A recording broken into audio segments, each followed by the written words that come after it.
Good evening, and welcome to the monthly meeting of the Arlington County Board of Zoning Appeals, which is also known as the BZA. I'm Charles Smith, and I'm chairman of the board, and the board is made up of 5 citizens appointed by the Circuit Court. In addition to myself, we have Judy Freshman, past president, to my left, Inta Malice to my right, Paul Melnick, who I presume will join us later this evening, and Peter Owen, who just stepped into the back. Also present are professional staff, including Stephen Rissy, the coordinator for the Board of Zoning Appeals, Cliff Hogan, who is sitting out front, and who is an assistant to the zoning administrator, and Michelle Cabero to my far right, to whom you will give any speaker slips or materials to give to the board. We thank you for being here, and we extend a warm welcome. But however, to avoid any disruptions, I ask that you please turn your cell phones, or it says pagers, off, or put them in a silent mode. If anyone has a pager, I'd be really curious to see it. To avoid disruptions, and on the front table, you will find copies of the staff report for each case which is before us tonight. I recommend that you have, if you've not seen your case, that you get a copy of it and review it before your case is called. Now, the board's powers are prescribed in the Code of Virginia and set out in further detail in the county zoning ordinance, and that is adopted by the county board. The Board of Zoning Appeals does not have the power, however, to rezone property or to amend the regulations that are set forth in the ordinance. That authority rests solely with the county board. But this board does have the authority to do 3 things. We can approve use permits that allow modifications of placement requirements for structures on 1- and 2-family lots where there's no option in the zoning ordinance to allow such modifications. Number 2, we can grant variances from the specific requirements of the zoning ordinance. And number 3, we can decide appeals of decisions of the zoning administrator. Now, when approving use permits, the Board of Zoning Appeals may impose conditions that it deems necessary in the public interest, including limiting the duration of the use permit. In addition, in order to approve use permits, the law requires that the board find that the proposal meet conditions and that the use permit will not adversely affect the health or safety of persons residing in the neighborhood, will not be detrimental to the public welfare or injurious to property or improvements in the neighborhood, and will not be in conflict with the purposes of the master plans and land use and zoning related policies of the county. Now, to do this, the Board of Zoning Appeals shall consider whether the modification will promote compatibility of development with the surrounding neighborhood because the structure's overall footprint, size, and placement are similar to the structures on the property surrounding the lot in question, and whether the modification will help preserve natural landform, historical features, and/or significant trees and foliage.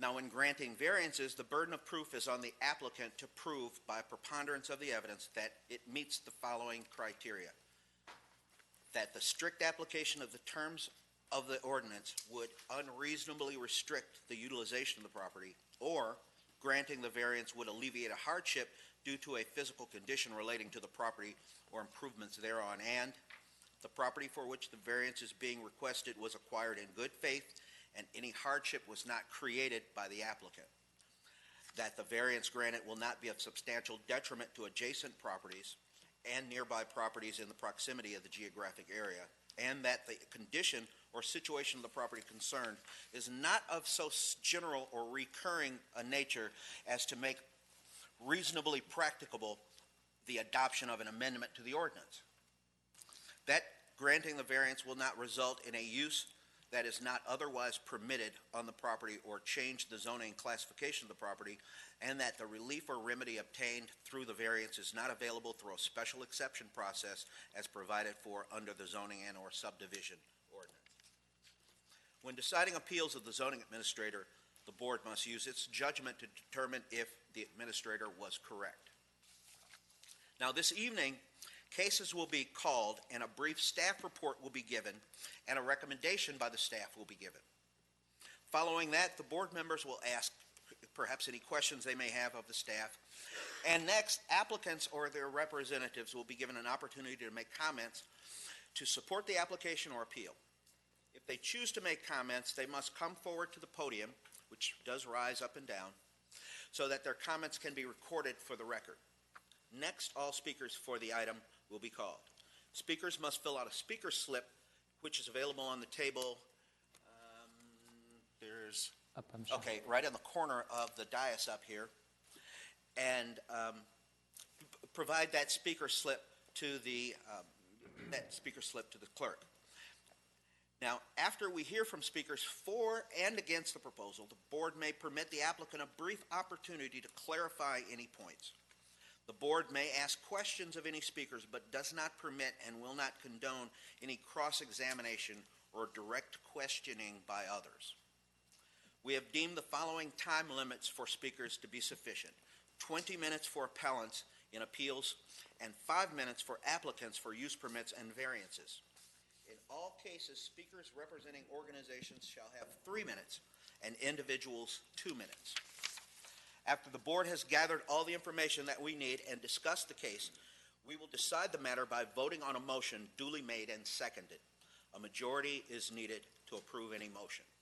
Any appeal from decisions of this board must be made to the Circuit Court of Arlington County in accordance with state law.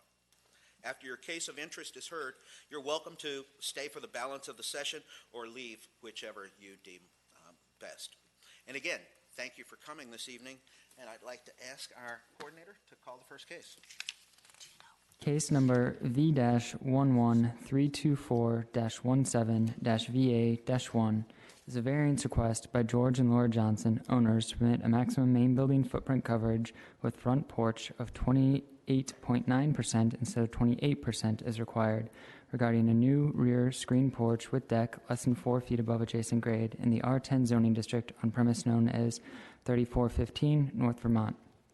Staff recommends the board adopt the proposed motion to withdraw the variance application per the applicant's request. Thank you, Mr. Reese. Any questions of staff? Mr. Chairman, Mrs. Freshman? I move the Board of Zoning Appeals withdraw the application for variance request in case V-11324-17-VA1 from BZA consideration per the applicant's written request. Second. Thank you. Motion's been made by Ms. Freshman and seconded by Mr. Owen to accept the withdrawal of the matter. Any further questions? Any discussion? Hearing none, all in favor of the motion signify by saying aye. Aye. All opposed? The ayes have it, and that matter is withdrawn. Second case is V-11338-17-UP-1, which is a use permit request by Hara Zahad and Zahad Yusuf, owners, to permit a rear setback of 0.5 feet to the eaves of an existing accessory building garage instead of 10 feet as required, regarding the existing garage with new shed and by right locations in the R6 zoning district premise known as 3140 17th Street North. Staff recommends that the board adopt the proposed resolution approving the subject use permit with conditions. Please note that there is supplemental material for this item that was passed out at the head of the meeting. That's this packet that's enclosed in the plastic with the photographs? Correct. Thank you. Ms. Malice? Who is it from? That's from the applicant.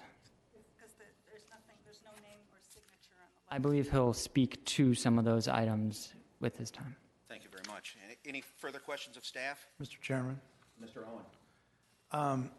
the March 12th, 2018 letter from neighbors Meredith Williams and Markham Erickson alleges that the plats provided by the applicant are inaccurate and do not correctly show the distance from the existing shed or garage to their property line.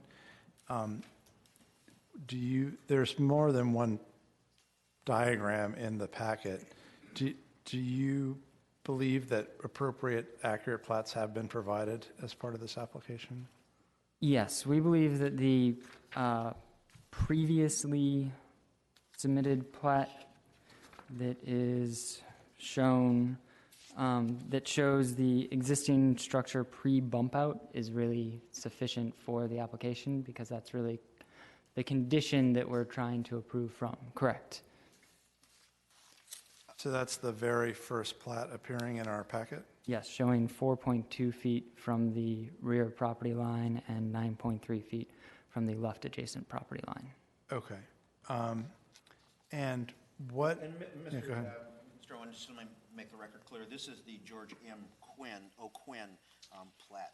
It doesn't show a date, but looks like it's number 3140. I'm sorry. It has continue. an identification number in the lower left, 110250009.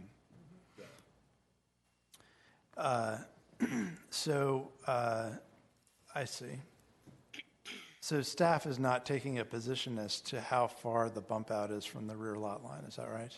No. You don't know, and you don't necessarily care because what they're asking for is 1 foot. Yes.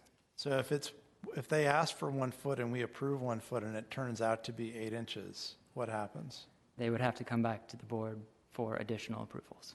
Okay. Thank you. Any further questions of staff? Let's hear from the applicant, Hajra Jahid and Zahid Yusuf. Forgive my pronunciation. Good evening, member. Even I don't pronounce my name right, so it's perfectly fine. My son makes fun of me all the time. Good evening, and thank you for considering our request. I apologize, Hajra, my wife, cannot be here today. She's just back from an overseas work travel and is not feeling well. We essentially had a 3-part request for your consideration the previous time. The first one was an extension at the back of the garage to be used as a new tool shed, replacing the existing one. You would be pleased to know that we are able to move it into an entirely by right position, and we have even obtained the building permit for it, although staff said it's not necessary given the small size, but our architect advised us that given the situation we are in, it is advisable to have it. Second was to extend the garage in the front for a carport structure. We went back to the drawing board based on your advice and regret to inform that there is no way to have a 2-car garage in a by right position. What may work will again still require your approval. We'll have to redo the French drain system. We'll have to let the maple tree go, which you can see in some of the pictures. If we can go to the first one, please. And even after all of that carnage, it does not fit in with the property or the surroundings. So we are dropping the request to have a carport.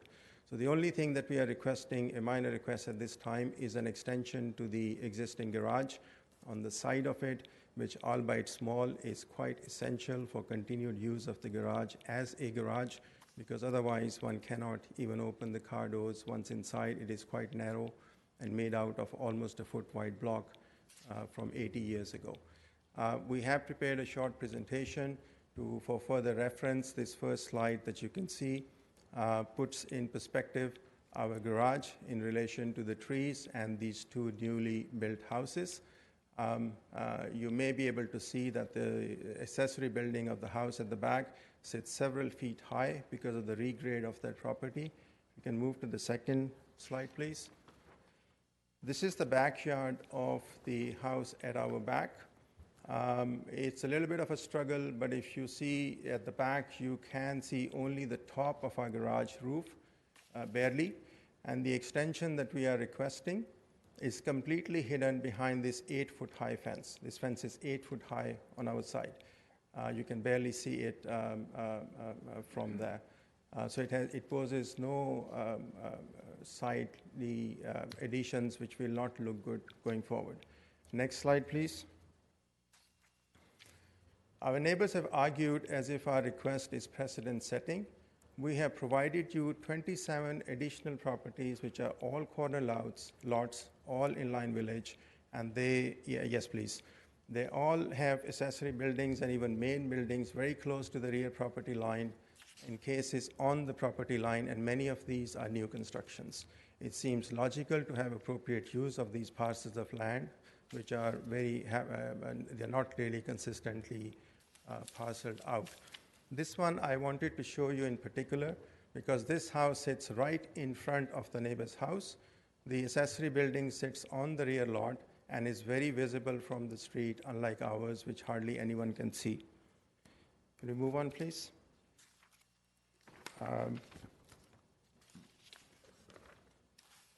As I drive around, this one is not in the package that we gave you, but as I drive around, I see such properties every day. This is another corner lot on Fillmore with garage right at the back. and not 25 feet from the front. As I said, this seems to be the norm in the area, and it's very common to have properties in that direction. Next, please, I'm running out of time. One unfortunate thing is the emotion showed by our neighbors, that is if there's malice on our part and we have made up the numbers. I want to bring to your attention whatever time I've left. They've talked about our shed for which they filed the anonymous complaint. These are certified plats submitted by these neighbors in county records, and they show our shed, the previous one please, they show our shed in different positions. I assure you that there's no fulcrum under our shed that it can be rotated 2 feet here and there. They are both incorrect and do not reflect the way the property is. In addition to the fact that we never gave consent for them to go and measure on our side. On top of that, they're not showing their own old fence, which was an encroachment on us 6 inches into our side, and the latest copy they have submitted actually shows it. We had to have the extra expense to get it removed. Next slide, please. If I can have just a few more. It's up to you. You can sum up. Thank you very much. All we want to say in sum up is that we are not setting any precedents. This is not a dwelling, as they had said. We have no malintention. We have tried our best to do the right thing. There is no water issue. If anything, these houses have directed the water towards us. We really need this to continue to use as a garage. We respectfully request you to favorably consider our request. Thank you very much. Thank you. You might want to sit in the front. There may be questions after. Let's call the first speaker.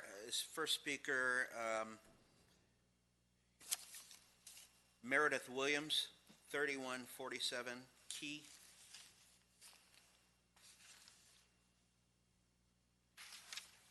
And then it'll be the choice of either Jessica or Tim, whomever wants to go first next.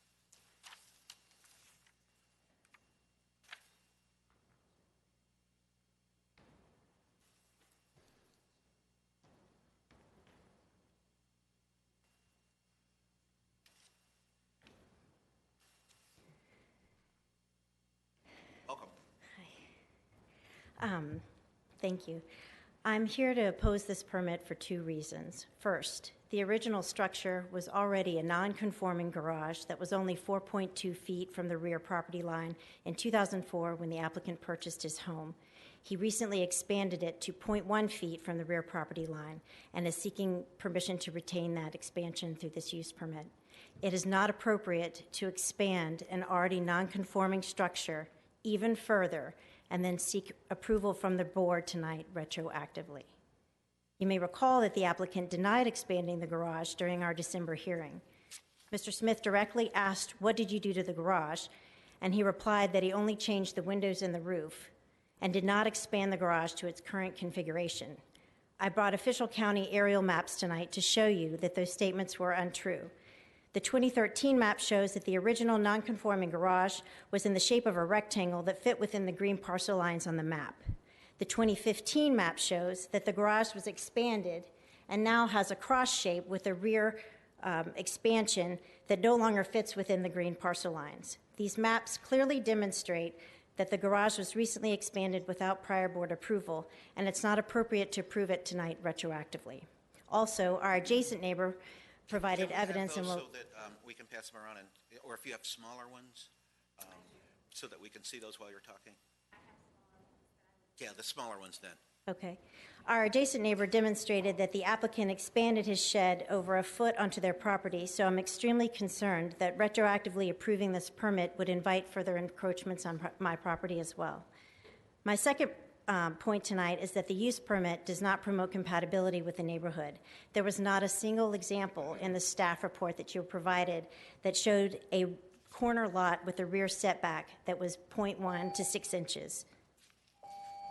Sum up. So it's not compatible with the community. Approving this sets a precedent that in Arlington County you can build first, ask permission later, and the board just rubber stamps it. Thank you.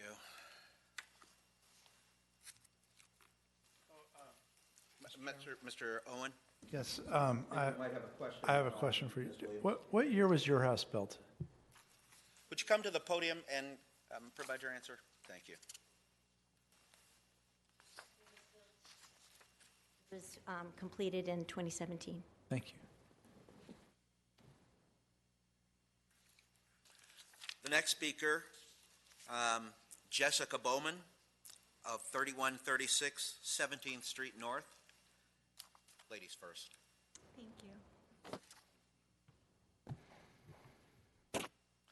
Welcome. Thank you. The board should deny the proposed use permit before it for the following 2 reasons. First, the application before you has material misrepresentations in it regarding the garage bump out.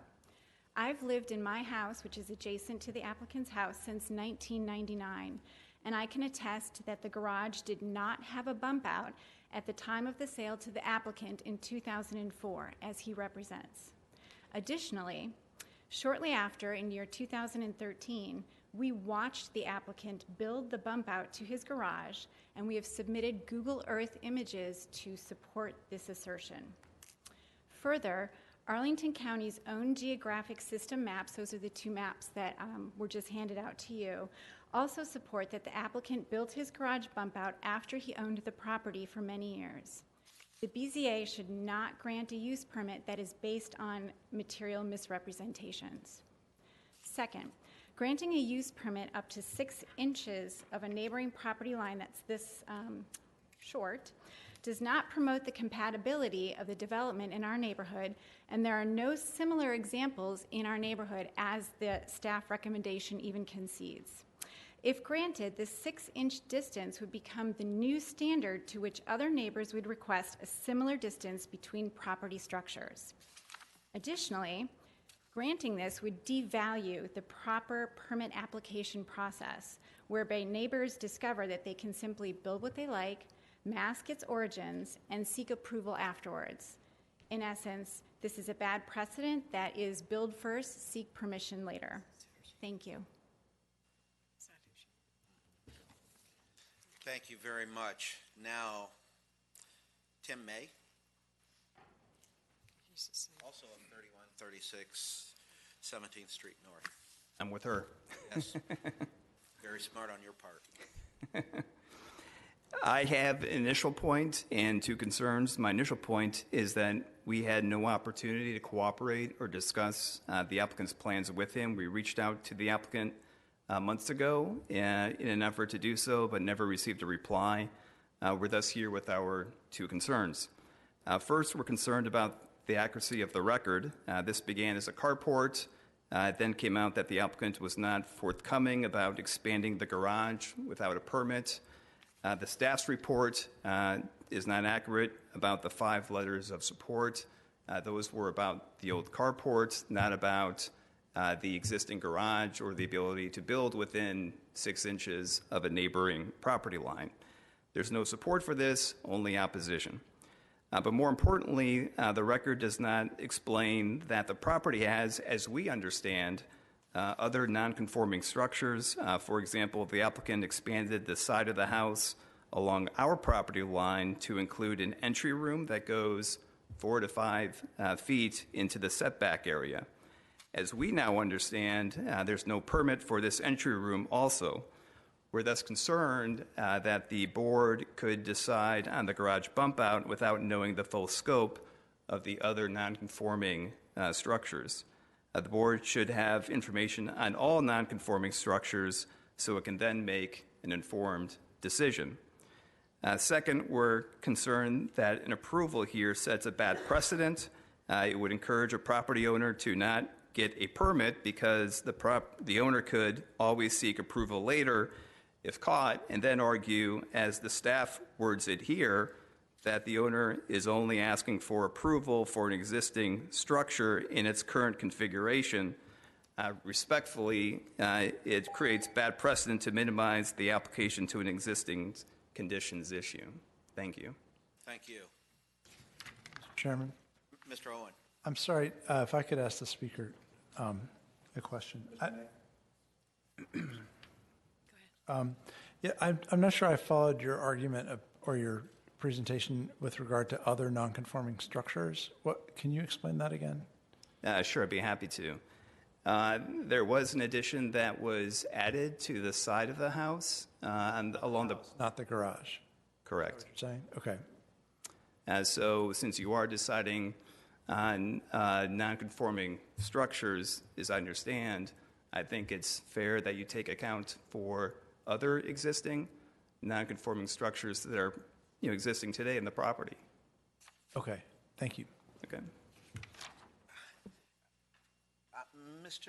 Let me ask the coordinator, BZA coordinator, are you aware of any pending compliance actions facing the homeowner, the applicant right now?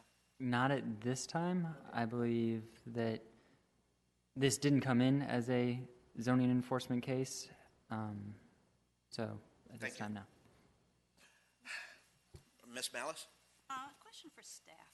I'm confused here. I'm looking at what it is that the proposed change. At this time, the applicant is proposing to remove a small freestanding shed and only asking for approval of the existing garage in its current configuration.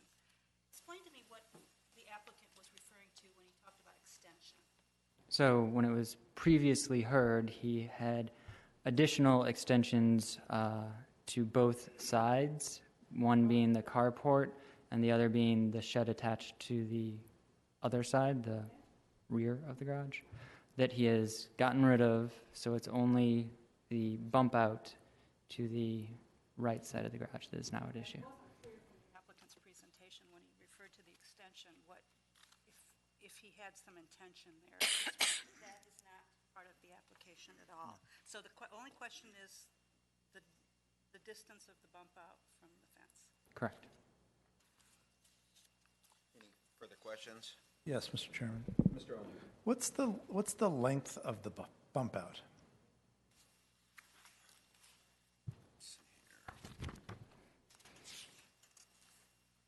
If we're saying the width is,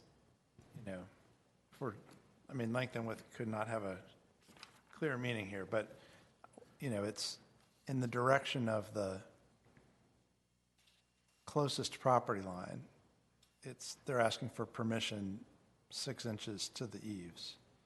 But for what distance along the property line is that 6-foot-inch incursion requested?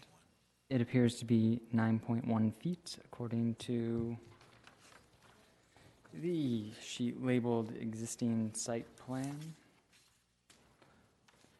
9.1 feet. But that's not the plat that you previously said was the one you were relying on.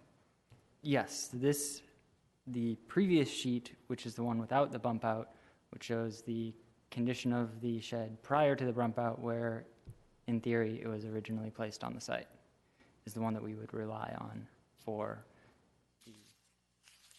prior to getting any approval of the location of the shed. I guess what I'm saying is that it's not clear to me what's being applied for. There's an application to have some kind of structure 0.5 feet to the rear property line, but there's appears to be a dispute about the accuracy of at least one of the plats, and it's not. If we can't rely on this plat for being completely accurate as well, but we are relying on it to be we're not putting in the record 9.1 feet in length. That's not the staff's recommendation. The staff's recommendation is to approve 0.5 inches for the eaves to something. And what's the something that staff is recommending we approve be 6 inches away to the eave? I would say that we are relying on the existing site plan, in this case, to be the proposed configuration of the shed. This is what we're looking to approve here. But that same plat says eaves plus 4 inches to the rear property line. Yes, I believe that was 1.1 foot and then 4 additional inches for the eaves. He's asking for 0.5 feet to make sure that it's within that distance. So it's numbered oddly for a plat. And then we're also using the surveyor's convention of not using feet and inches, but using feet and tenths of a feet. tenths of a foot. as is our standard. Mr. Owen, can I just jump in? Please, by all means. So I'm looking at the resolution that we would be approving. In accordance with the footprint shown on the survey.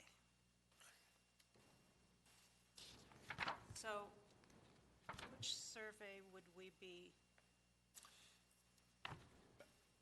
Let me ask the applicant to come forward, because this is confusing. We have one plat which appears to be dated November 6, 2001, which shows bump outs on a garage. And then we have a plat that's, oh, this is dated 2001. Yeah. That is different.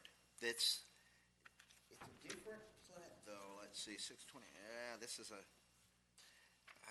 is odd because one shows the garage with the bump outs, and the other just shows a rectangle. So this is the drawing. The shaded area is our request. And that looks very much like the site plan. And let's see what that's in this. I imagine that's in this packet, that drawing that you have too. Correct.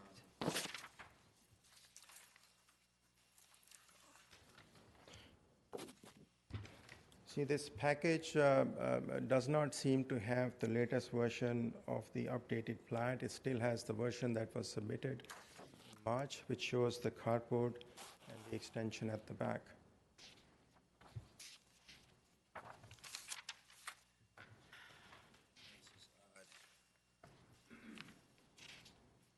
Yeah. Yeah, because even there's another one that's dated 2001, same date, that shows the house a different footprint of the house. The house has a different footprint as well. Also, main structure. So this is, the original plat is from 2001. Some years ago, we had done an extension to the sunroom, which was approved and completed around the birth of our daughter, I think, to 2015. And then this is the previous version. We have not done a new certified plat. The architect just drew on it to show where this extension is. So the version that you have received is the older version, which is still showing the carport and the extension at the back. I think I may have a updated copy. If I can look for it, I can provide that. There's a problem, and Mr. Yusuf, I think with the materials that are in front of us. We have to provide a record should there be an appeal, and that record also has to be the foundation for our decision. It has to be based on the evidence that we received. We had provided it. I have it. Sorry. And it seems like, I know I'm not alone here in seeing different drawings that all have the same date, which are really problematic. I think we need a drawing that shows the current configuration of all of the structures at one time. Because these, looking at these, there aren't page numbers on here, but on the back of the applicant authorization form, there's one drawing, and it shows just the pure rectangle for the garage. Then the next page shows the garage with the bump outs. And then on the first one with the garage as a rectangle, the house is not configured with, it looks like some bay windows and a 4.5-foot extension on the back where the basement entrance is. That is different. But then the third drawing, it seems like the third drawing seems to have them both. Proposed site plan garage extension to replace shed plus carport. The third drawing is the one from the previous meeting, which is showing the carport and the extension at the back as a shed. We have removed that and have a new approval for the shed in a by right position. We are no longer asking for the carport. The only thing we are requesting your consideration is for the extension to the garage, so it can be continued to be used as a garage, and that diagram was provided. I apologize, it got missed out in this set. I do have a copy with me. If I can look for it, I can provide that to you. So it's just the extension on the side of the garage. The carport on the front, we are not asking anymore. The extension at the back, we have removed it. There is a new permit we have. Already have this taken to be in by right position, so it will no longer be extended either in the back or in the front, only on the side, allowing it for a continued use as a garage. So really, the third drawing is the one that incorporates minus the shed extension and the carport. Yes, please, thank you. I apologize for the confusion and the omission. Something happened in the compilation. It was confusing with the other two drawings, but this one minus those Yes, sir. earlier proposals it now puts it all on one sheet. Thank you. So which one? I only have two. This one. It says he's taking that off and that off. Mr. Chairman, Mr. Owen. when the time is right, I have an additional question for Mr. Williams and, I'm sorry, Ms. Williams and Mr. Erickson. Well, let's have them back. First, Ms. Williams? Actually, either one of them, or both of them. The question will be for either or both. So one of the requirements for us, is this a use permit or a variance application? Use permit. Okay. So we cannot approve a use permit if it's of substantial detriment to the neighboring property. I don't have the code section in front of us. As you can tell, we're taking seriously some of the other arguments you've made about the accuracy of the plat and so forth, but can you explain for this, if we think of the application as being to permit what's there now, if that's the structure, if they tore it down and said, it's torn down, but we'd like to rebuild it just like it was in what is today its current configuration, can you talk about what is the harm to your property for the structure as it is currently presented?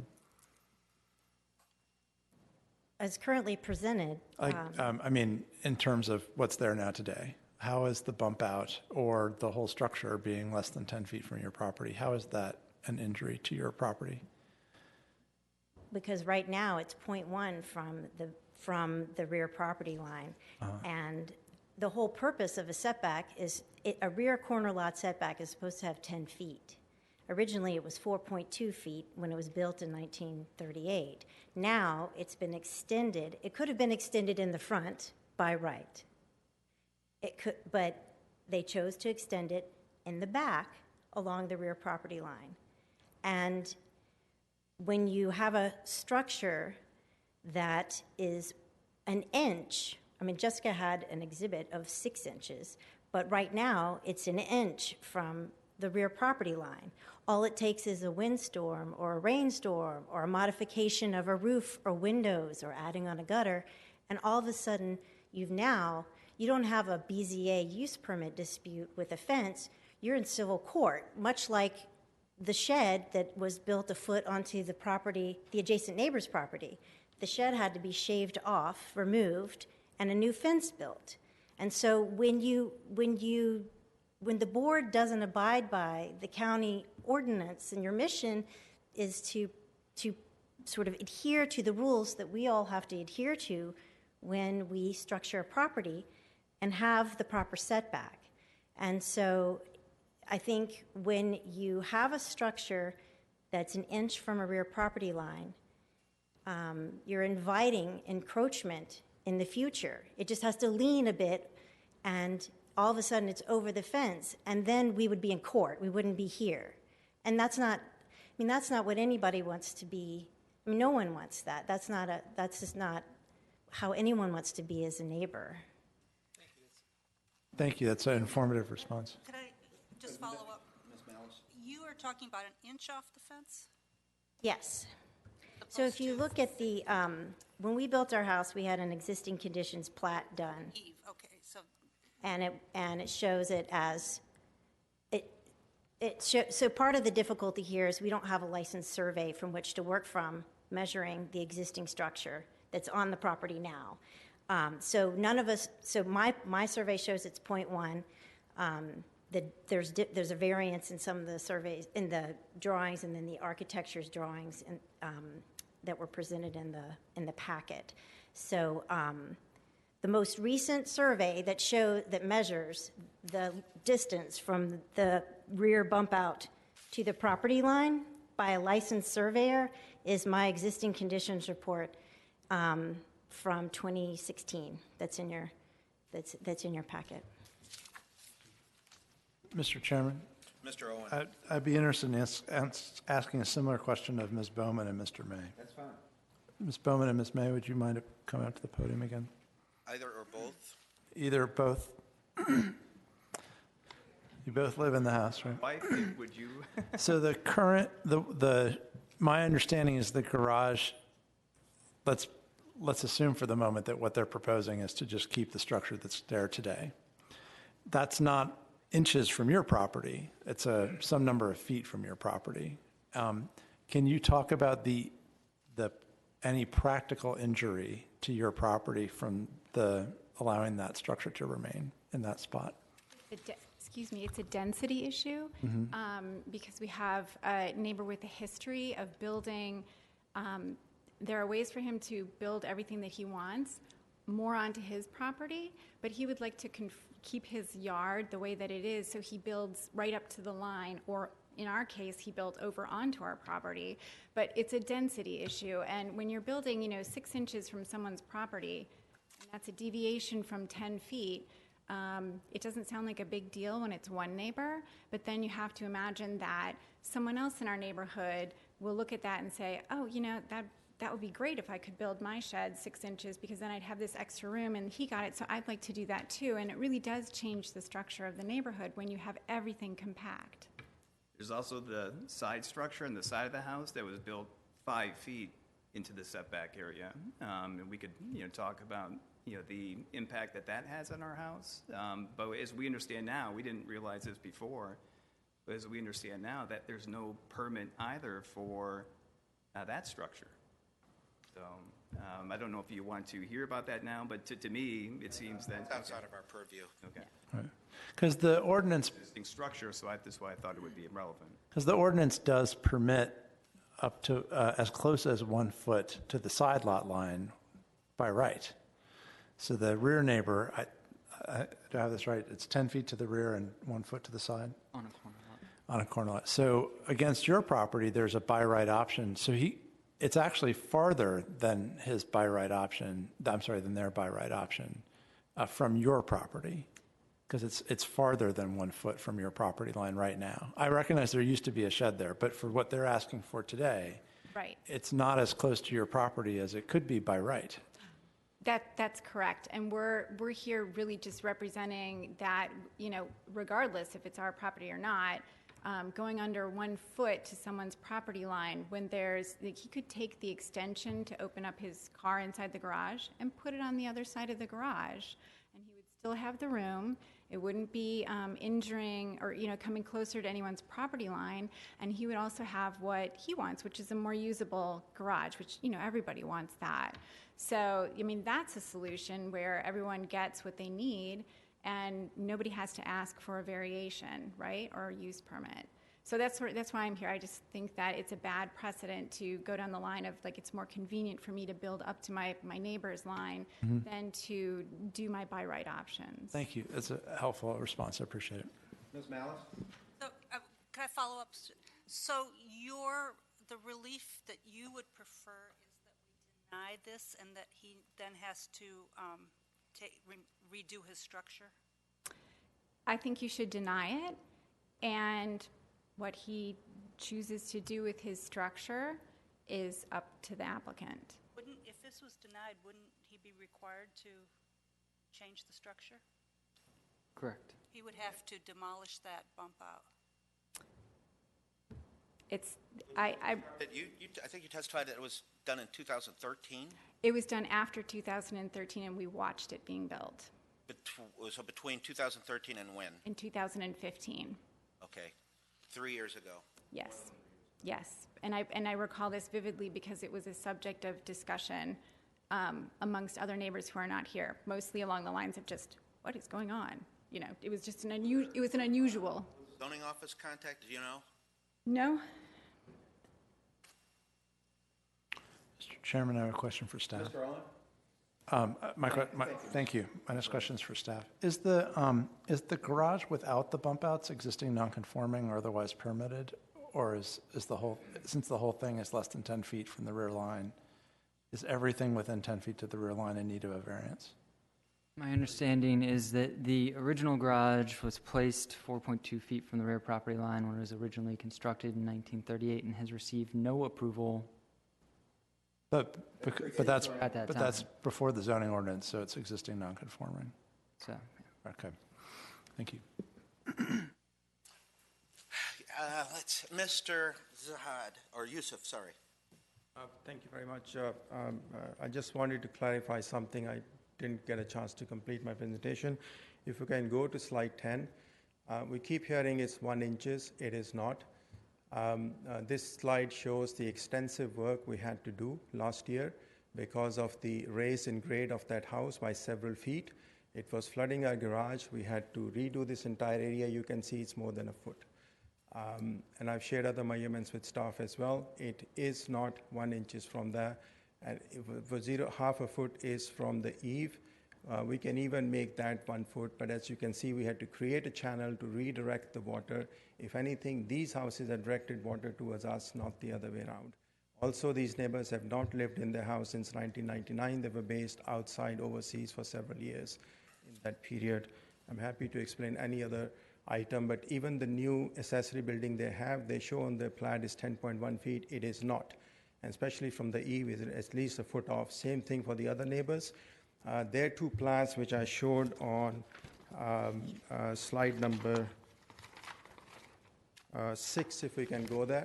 These are 2 plats of their same house, taken 3 years apart.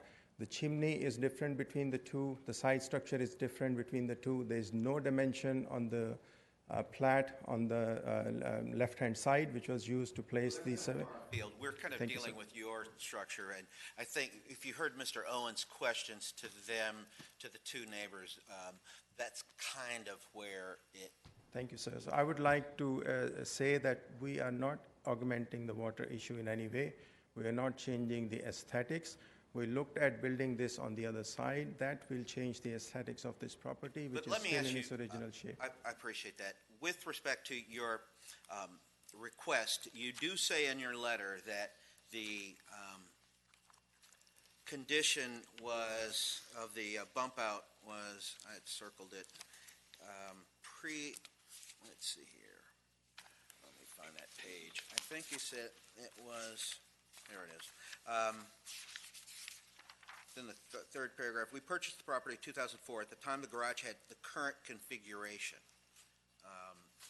And the neighbors have said that it was constructed, the bump outs were constructed between 2013 and 2015.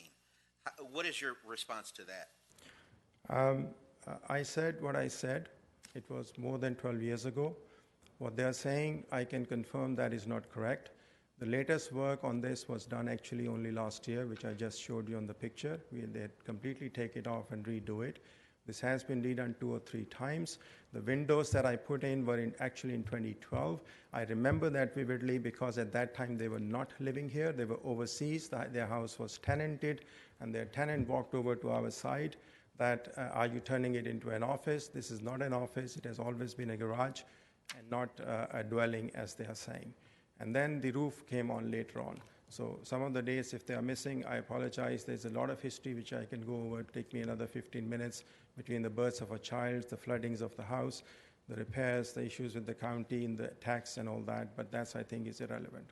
Our request is very simple, to keep the aesthetics of the house the way it is and allow us use it on the other side, which is of no detriment impact to either of these houses. It's completely hidden, and no storm will cause any harm to their properties. Thank you, sir. Okay, thanks. Well, when I look at the drawing, the one that's dated 2001, it appears that there were bump outs on either side of the garage. I don't know when they were done, but these drawings were from 2001. Be that as it may, there is now before us. Because this was drawn in on top of the drawings, that's my concern. One more time, Ms. Malice. So, is this a question about the documents that we have? When it says existing site plan, that's not a new, that's the same survey that was done, in 2001, and the somebody drew in the bump outs on the garage? Yes, ma'am. This 2001 survey we obtained from the county's records. It wasn't done by us. It wasn't even done by the previous owner, the two owners before. It has, like the street is wrong on it, one of the window wells is missing. They drew on it to show the change. County drew these plats? No, our architect drew this. Okay, so this 2001 date is not relevant No, ma'am. to when the bump outs were built? No, ma'am. When were the, Okay, thank you, that's helpful. So 2001, we were... Been altered. I apologize. The staff requested us to include the 2001 as a reference point, which is from the county's records and which is several years before we bought the property, two owners before us. It has the wrong street number, it is missing a window well, it is missing the bay window, etc. We didn't do this. So we then, our architect showed what is actually there in the subsequent drawings, and the latest one, which our request is only limited to leaving the extension of the garage on the side, so we keep the aesthetics of the house, it being not detrimental in any way, shape, or form. Even the water is actually going through our... what year did you move into this house? Either 2005, early 2005, or end 2004, I don't remember, ma'am. I know our son was born in mid-2005, and we were confined to the sunroom because of successive floodings at that time, right after purchasing this So property. roughly 2004 or 5? Yes. Okay. You moved in 2005. And are you saying that someone else did these bump outs? What I'm saying, ma'am, is that I know what I can confirm is that at least 3 times we have done major work on this bump out. But that's a pretty direct question. Yes. Thank That's you. a kind of a yes or no. Yes. Did you do the bump outs on the garage? In the current configuration, yes. What was there before was a slightly different shape. It was completely taken out and redone, and then roof placed on and windows placed That's when in. you did the windows? It's windows around 2012 something. The roof was after that. In 2014, we were doing the sunroom project. Yes, sir. And the latest repairs were last year because of they have raised the grade by almost 4 feet. And that is really flooding our house. So we had to make extensive rework. We were just trying to clarify kind of a time frame for the bump outs on the garage. I apologize if I'm not very clear, but I'm trying to do the right thing. Opening the door? Yes, sir. Because otherwise it's less than 8 feet wide inside. No, we can see it's an old garage. Thank you. You can understand there is some concern when we're presented with an application. We really demand that it be true. And we, even so far as looking at the declaration of ownership, we question that, if there are issues with that. Sometimes we see properties that are owned by LLCs or the like that are confusing or not accurately depicted. So we want to have a factual record. And when an applicant either through either unintentionally or intentionally doesn't present facts, it creates problems. While the application should be judged on their merits, we have to rely on the applicants being forthright. So any questions about that, go to the really the heart of the matter. I apologize for the missing plat. Maybe Stephen might have that. I think I understand the plats. I think I understand that the original 2001, which applicant says came from the county, and then we have the same one labeled existing site plan, which may or may not be the existing conditions. At least now we know there's no shed. And then we have one that says proposed site plan, garage extension to replace shed plus carport extension. Honestly, I don't know. Right now, I'm not inclined to support this at all.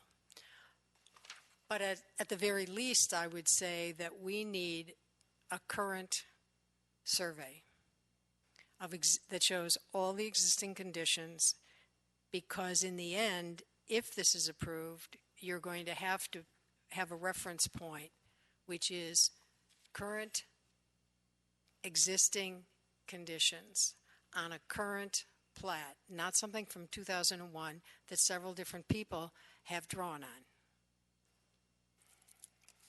Mr. Melnick. These are my thoughts exactly. I couldn't have said them better, because we're seeing this plat. It's actually done by a licensed surveyor, Mr. Quinn. Yet, it's been redrawn. And it does. It looks like it's computerized and everything else, but it's just we've heard from the neighbors that there's an inch difference, and then this says 1.1 and eaves +4. So I'm very troubled by the fact that here we have a survey by a licensed surveyor that's been drawn on, and we don't know how accurate these numbers are, what went into it. So I agree. So just we have to be accurate, because what I wouldn't want to do is have it us approve a certain distance, but then it turns out, what if it did turn out to be an inch? Then what? Where would you be left? So I think for everybody concerned, we really need another survey, preferably by a licensed surveyor, so we know that we can rely on it, and the neighbors can rely on it. Mr. Melnick, can I have you put that in the form of a motion? Stephen, do you have the latest one? It's with the board I'm right sorry. now. Yeah, I can. Yeah. With a specific instruction. Mr. Chairman, Mr. Owen? while Mr. Melnick is doing that, I have another observation I might want to make. Please. I think the purpose of the Board of Zoning Appeals is to peacefully resolve disputes between neighbors. So if we don't do this in a way that seems final and, ends the dispute, then we haven't done our job. So I completely agree with everything that Ms. Freshman and Mr. Melnick have said. But I wonder about what happens when we do get the plat, and are we dragging it out by asking for that as well? And that depends on sort of our inclination, which we haven't really explored as to the underlying merits. So I thought I'd point that out for a moment or two. As far as I'm concerned, the Arlington County ordinance does permit accessory buildings as close as 1 foot to some lot lines, and other distances to other lot lines. So it's the policy of Arlington County that you can build outbuildings as close as 1 foot under certain circumstances. I know a lot of people think that's not a good ordinance, but that's the ordinance we have, and that's the policy that the Arlington County has set. So, moreover, I think there's enormous amount of evidence that in this particular neighborhood, there are lots and lots and lots of similar structures that are less than 10 feet from the spot where they're supposed to be 10 feet away from. But there aren't any, apparently, that are less than 1 foot. So to me, especially in this particular lot, in this particular configuration, I'm not super concerned about the 10-foot limit, but I am persuaded that the 1 foot limit may be inviolable. So I'll just put out there that I'm not sure I would, even if there were a pristine plat that showed it 11 inches away, that I would be inclined to approve it. So I'm just putting that out there. I will say to the neighbors who asked, okay, so what about the equities if someone builds something and then it's there and then they apply? My own, yeah, it does happen, and my own way of evaluating that is I just pretend it hasn't been built, and I evaluate it from the standpoint of, what if they hadn't built it, and would I approve it? And sometimes we make people take stuff down, and sometimes we don't. And just because they built it already to my mind, it doesn't weigh either way. It doesn't make them, just speaking for myself, it doesn't make them more sympathetic or less sympathetic. It's just they put themselves at greater risk depending on whether they got the approval or not. So those are some thoughts that I have, and I wouldn't want the applicant or the neighbors to go through a lot of extra effort, not, on a path that eventually will just move the other direction anyway. Ms. Freshman? I agree with that. I think that in the end, as I said, we need a document that tells us whether it's 1 inch or 10 feet, or we don't have any idea what it really is. And until we have that, we can't evaluate whether or not we would say it's 2 inches less than a foot, but because of certain circumstances, we're okay with that. We do that a lot too. So, but we need to start where everybody's singing from the same page and the numbers are current and reliable as much as the electronics and other technologies will allow. 15 seconds, Mr. Yusuf, before I move on. I hear you, your advice. We can, I think, without much effort, change the 1/2 foot to a 1 foot. That's only adjustment in the eave. The main building is already more than a foot away. So it's an adjustment of the eave, which we are happy to do. Thank you. Okay, thank you. Now, let's dispatch with this matter. I think we do need to have a good document in front of us that's got a current date that shows all of the dimensions. So how much time do you think we need? I can propose something right now. Let's hear it, Mr. Melnick. Okay, so my motion would be, it's hard to say if this would take 1 month or two deferring until May or June, but whichever we do, according to what the applicant thinks is feasible, but deferring it until either of those meetings conditioned on the applicant producing an improvement location survey by a Virginia licensed surveyor showing the distance from the garage to the boundary line. Thank you, Mr. Melnick. Is there a second? I'll second. Do we have a date? We need a date. Let's ask Mr. Yusuf. We're going to defer this. Is May too soon for you to get a survey? It has been a very learning process for me about all these rules and regulation. In as much as I would like to do it sooner, I think some additional time, either June or July. June maybe, yeah, I think we should be. I don't know how much time it takes to get a survey, to check the wall line. It shouldn't take 2 months. Okay. Then we can come in May. It depends on whether I'm... Let's set it for June. What date in May? Because I'm traveling the first half of May. May. It's the 4th Wednesday in Third May. of May the May. 23rd, I believe. I should be here. But that means that the survey has to be done sometime in April in order for staff to get it. And Yeah, that's not enough time. I think June. Let's do June. To May, I think. Well, there's a lag time. But we need to have time for the neighbors to see it. The matter has to be re-advertised. It has to be in the record. The file is going to have to be available to the public. Those are your neighbors. And I would encourage you to actually share it with them, to literally give them a copy. Absolutely. What I would like to say is that this time they submitted their letters even before we had come up with a way forward, and staff are aware. Now, Understood. that's water under the bridge. We're going forward, hopefully, with renewed spirit. Oh, yeah, although you're not legally required to do so, I think it would be appropriate for you to mail a copy of the survey to your neighbors as soon as you get it. Understood. I'll take your advice, as you're saying. The third Wednesday, I don't know the date. I think it is the third Wednesday. If I can have this language in writing the soonest, from the rear property line, the garage, what you said, sir? Surveying the whole property, whole property, not all just the structures. line, not just the All rear. boundaries. The entire survey. A regular survey. So it would be called it's generally called the house location survey, but maybe improvement location survey. With House staff and call it. improvement location survey. Staff, what do you call the survey? Wall check survey. Wall check? Wall check, thank you. Yeah, and also with measurements. Of all structures with measurements. Structures, just what is a normal survey? Mm-hmm.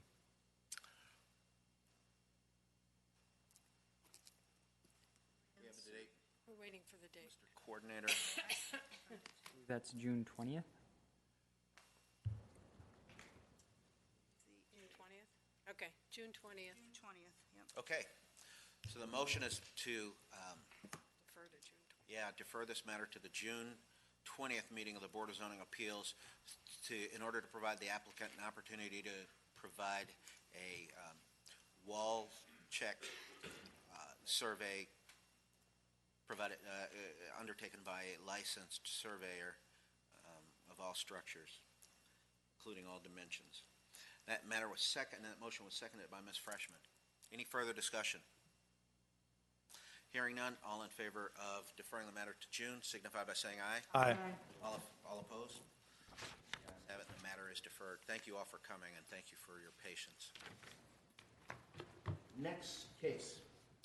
Case number V-11349-18-UP-2 as a use permit by Gregory and Sarah Trimmer, owners to permit a setback of 13.7 feet to the wall from the 33rd Street North right-of-way instead of 25 feet is required, and 13.1 feet to the eve instead of 21 feet is required, regarding a new garage addition on a corner lot in the R10 zoning district, premise known as 3243 North Avignon Street.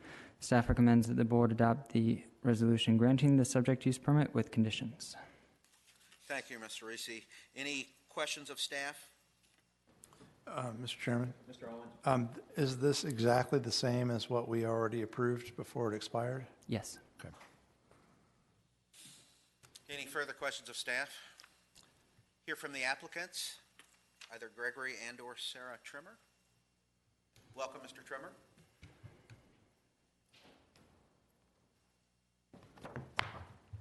Thank you for your time this evening. This, as Mr. Owen rightly pointed out, is the exact same use permit that was approved at last year's February meeting. That required that I get an approval of a building permit within 1 year. Though I submitted for building permit in January, and this is 100% of me, I didn't get it done in time. So that permit is still pending, obviously pending your approval this evening, and we're ready to go. But so since this is a kind of a rehash of something that's already been done, I'm going to go more quickly in the interest of your time, but feel free, obviously, if you want to get a deeper dive, I'm obviously here for your approval. But this is my home, and we have basically a very steep grade on the property. It's about a difference of about 25 feet from the front of the house to the back of the house. The existing driveway is in the back of the house, and that incline results in about a 20% incline, which is creating a number of hazardous conditions and undermining a retaining wall and the driveway itself. And so the solution is to move the garage around to the side of the house. The absolute minimum to fit a garage is what we're recommending here, which is a reduction from 25 feet in the corner to 13.1 feet to the eave, 13.7 feet to the edge of the garage. And at which point we would remove the existing driveway and put a small retaining wall in. What's nice about this is this actually will reduce the impervious area on the property. It results in a smaller driveway and a flat driveway, so the runoff should be greatly reduced as well.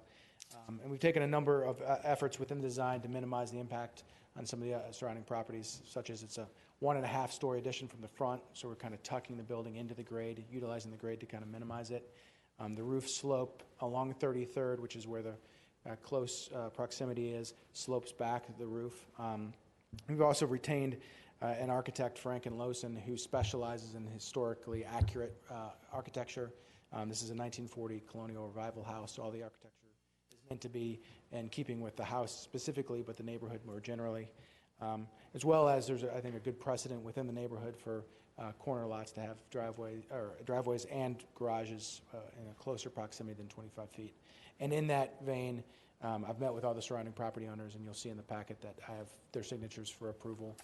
There was one comment from a neighbor just asking generally for trees, and that came up last year. And so you also see that there's a tree plan that I've included that provides for the provision of 5 or so new trees, which I'm totally on board with doing. And with that, I request your approval. I appreciate your time. Thank you very much. Any questions of the applicant? Mr. Chairman. Be happy to entertain a motion. Mr. Chairman, Mr. Owen. I move that the Board of Zoning Appeals adopt the attached proposed resolution approving use permit V-11349-18-UP-2, subject to the conditions listed in the proposed resolution. Second. Thank you, Ms. Malice. Moved by Mr. Owen, seconded by Ms. Malice. Any further discussion? Hearing none. All in favor of the motion signify by saying aye. Aye. Aye. All opposed? The ayes have it. The matter is approved. Good Thank you. Yes. Get it this time. Easy. Next case. Thank you. Case number V-11350-18-UP1 is a use permit request by Peter Zernite. The owner to permit a rear setback of 15 feet to a deck instead of 21 feet is required regarding the replacing an existing non-conforming deck with a new larger deck on an interior lot in the R6 zoning district, premise known as 259 North Bryan Street. Staff recommends that the board adopt the attached resolution granting the use permit request with conditions. Thank you. Any questions of staff? Hearing none. Mr. Zernite, welcome. Thank you very much. I'd like to begin by thanking you for taking up my request for a special use permit. Didn't know I'd actually be here. Initially, my wife and I, we wanted to address the safety concerns that the home inspector brought up with this back deck. And there's some splintering in the wood, and one of the railings was loose.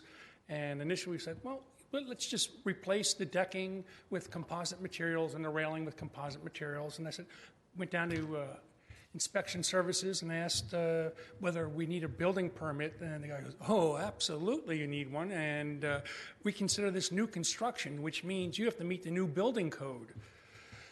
So I said, oh, okay, a little bigger than I thought. So luckily one of the contractors who we brought in to give an estimate said, you know what?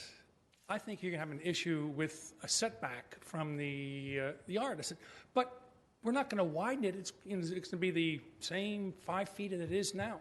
And I then met with some folks in Steve's office, and they said, oh, no, you are going to require a special use permit. And I said, well, if we're going to do that, rather than building the deck back to the exact same size, we're going to expand it a little longer along the house and widen it by 1 more foot. So currently the deck is 16 feet from the property line.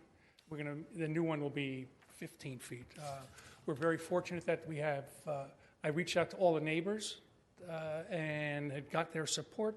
I know I submitted a petition early for the March meeting and a letter of endorsement from another neighbor and an email from a neighbor. But since that time, there were 2 people who I hadn't been able to get in touch with before the March meeting who I have since, and I have an updated petition here, and unfortunately, I did not make enough copies, but oops. 1 is sufficient. We will each glance at it, and then it will be put into the record. Nope. Here.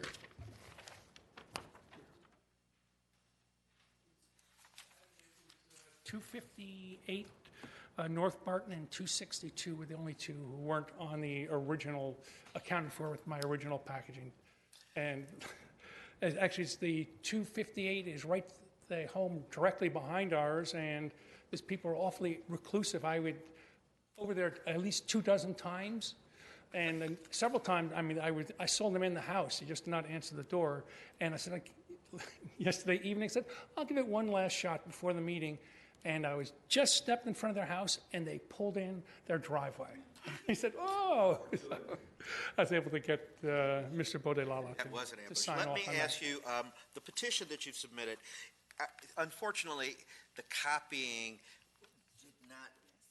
Yeah, the original, you can read the number. Yeah, I know.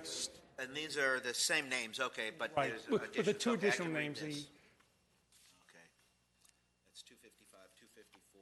You see 260. What is that? James Fry. What is his address?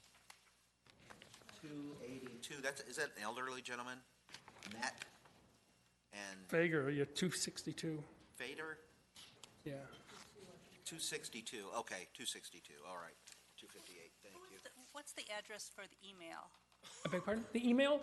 That is 263 North Bryan Street. I think I put note on the email, yeah. And I would be greatly amiss if I didn't thank your wonderful staff in the zoning administration. They were very helpful leading me through this, and They serve the citizens of Arlington, of which we are all. thank you so much. Mr. Chairman, Mr. Owen. I move that the Board of Zoning Appeals adopt the attached resolution approving the use permit V-11350-18-UP1, subject to the conditions listed in the proposed resolution. Second, and we have. Okay, Mr. Owens moved, Ms. Malice seconded, and Mr. Melnick has a question. Yes, I do have a question. I know we're moving pretty discussion. quick, which I'm totally into. But this is what I was wondering, just for clarification, so I know everything's fine. So as far as like the lot coverages, I was looking at the existing, and it looked very close with existing. If I'm, if I'm picking out the right ones, is it max lot coverage with front porch 35 and max building footprint coverage with front porch 28? And I just wanted to make sure that the coverage was okay, like after, with what he wants to do. That's what I- 1780 at 36.3, and that's the overall lot coverage. The main building footprint at 27.9.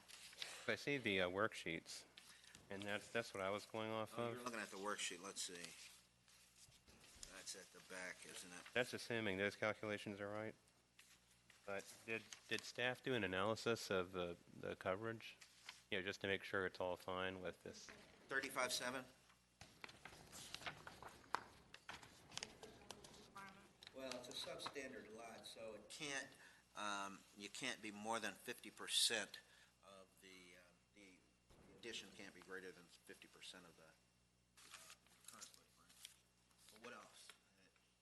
I think Mr. Melnick is just getting at the main building footprint of 28%, which this is close to with the 27.9.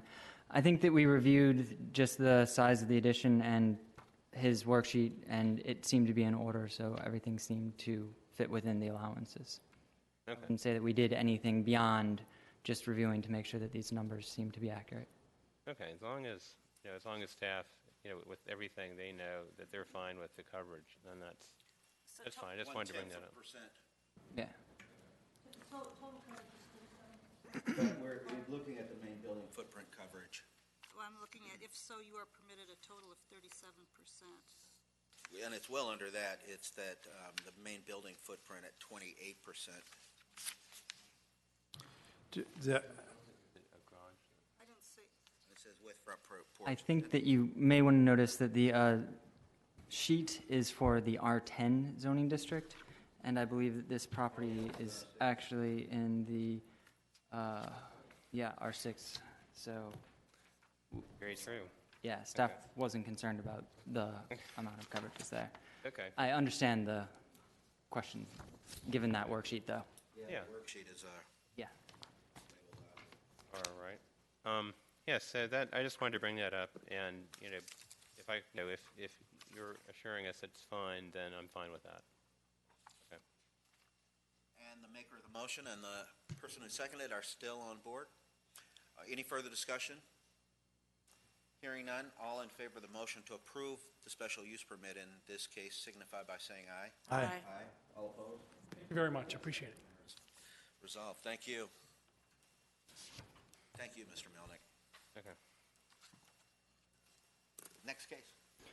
Case number V-11351-17-UP1 is a use permit request by Matthew Estes and Kimberly Estes, owners, to permit a setback of 11.5 feet to the porch, 10.4 feet to the porch eaves from the 29th Street North right-of-way instead of 21 feet to the porch, 19.5 feet to the porch eaves as required, and to permit a setback of 13.6 feet to the window well from the 29th Street North right-of-way instead of 21 feet as required, and to permit a setback of 14.8 feet to the wall, 13.9 feet to the eaves of a two-story rear addition from the 29th Street North right-of-way instead of 25 feet to the wall, 21 feet to the eaves as required, and to permit a setback of 12.6 feet to the rear screen porch, 11.6 feet to the porch eaves from the 29th Street North right-of-way instead of 21 feet to the screen porch, 19.5 feet to the porch eaves as required, regarding a new porch, window well, two-story rear addition, rear screen porch on a corner lot in the R10 zoning district, premise known as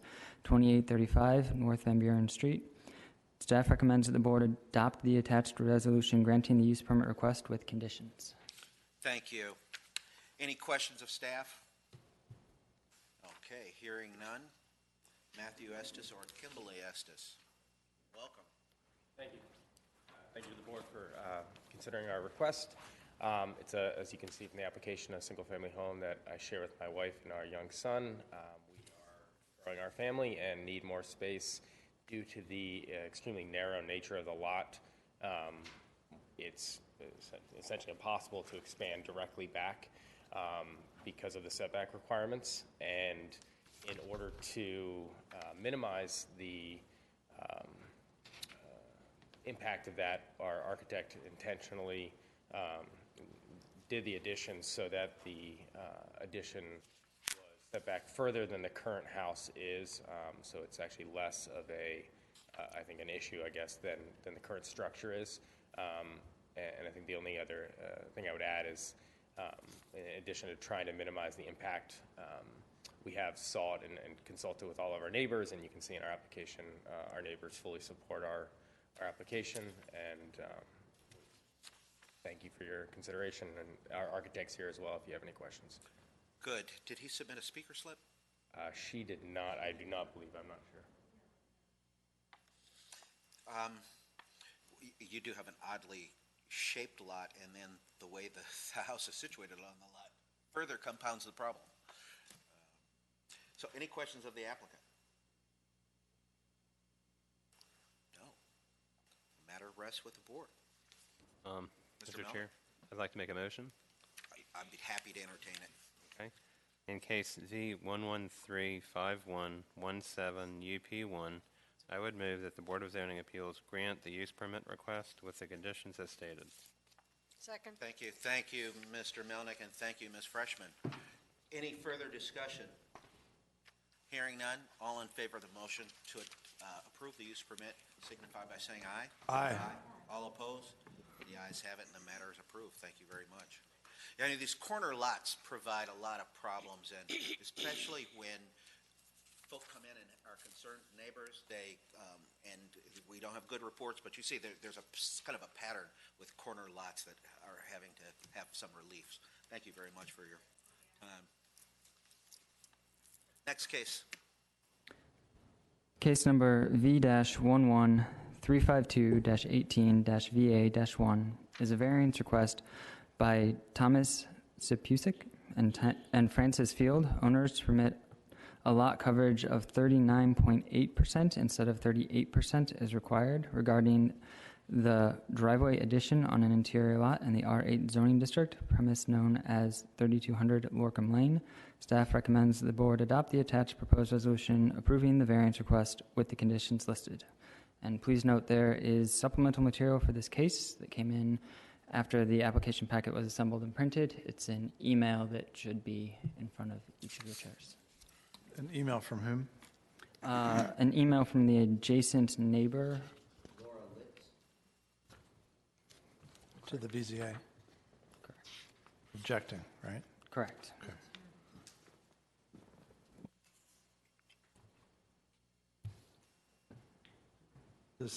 Mr. Chairman, Yes, Mr. Owen. does the applicant have a copy of the letter, of the email? No, that email I believe came in today, actually. Please, Let's have Mr. Sipsuk. Please help me. Sipusik. And thanks for the slip, but it wasn't required. Here's a copy of the email. Oh, you have one, thanks. Take a look at that.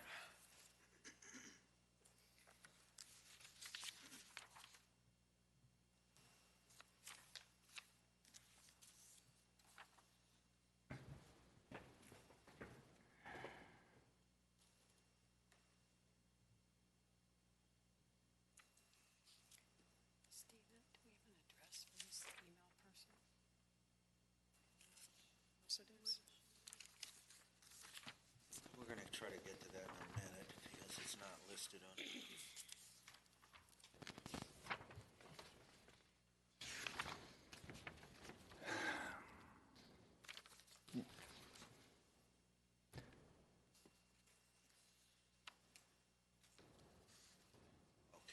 Okay. Yeah, could you help us, Mr. Sapisic? Could you help us with the address for Laura Litz, if you know? I think it's 29, or wait, no, I don't know what it's my neighbor to the west. That's 2333. Corner of Jackson and Lorcom Lane. Okay. 2333. 2333, yeah.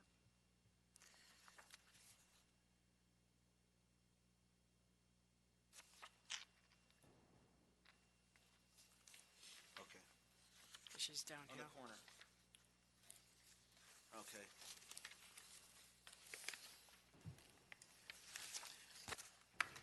All right. First, do we have any questions of the applicant, of staff? None? Okay. Mr. Sapusik, Yes? I guess you might want to first react to the email if you could. Provide. Well, first of all, I understood that there was somebody on the board was going to ask a question about alleviating drainage, and so we plan our the addition, the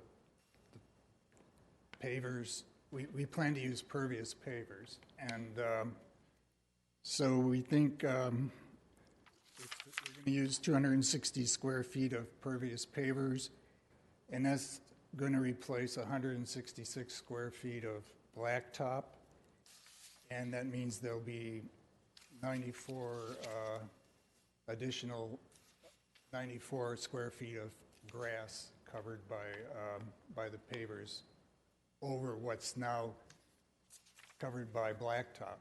So that's this work with pervious pavers is our attempt to deal with drainage. And then all I can say about Laura Litz's objection is that we don't get along with her, and when our neighbors to the east were building their house, she sent them a letter saying that their building, their excavation of their foundation was, the vibrations were damaging her foundation. So we've had a lot of, she's complained a lot. That's all I can say. Okay. And there's something in here, she thinks it's going to be a multi-unit dwelling. That's just not true. Okay. Ms. Freshman? Is it, can we go back one slide? Is this pavement, this asphalt is what you're replacing? Yeah, up from the sidewalk to about 20 feet, it's very steep, so you can't use pervious pavers, and that's going to stay asphalt, and we'll just repair it. But then from there on back, we'll put pervious pavers to replace the blacktop. Okay, thank you.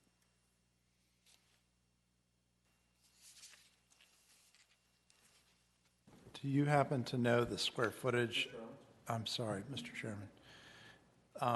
Do you happen to know the square footage of the driveway you're requesting that would not be pervious pavers?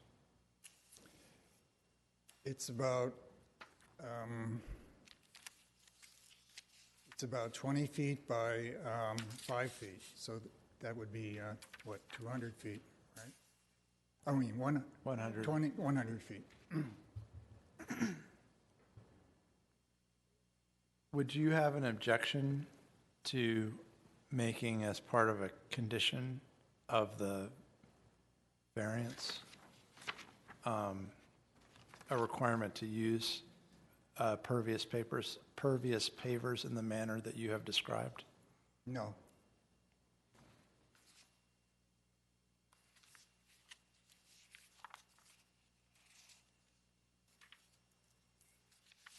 Okay. We're done. Any other questions?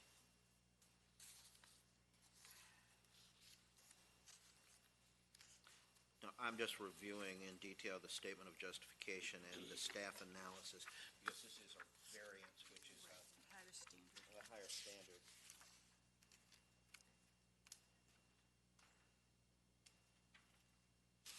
Okay. Smaller lot. Mr. Owen? I do think that the configuration and location of this parcel does make it unusual from a parking provision perspective. It's located on a higher volume street, and there actually isn't as much convenient on-street parking as is typical for this neighborhood. So I'm persuaded as to the unusual need for this parcel for additional on-site parking space. I'm also sensitive, though, to the neighbor's concern. I mean, even before getting the email from the neighbor, I had written a note to myself saying, wow, this looks like it might produce a lot of runoff. Right.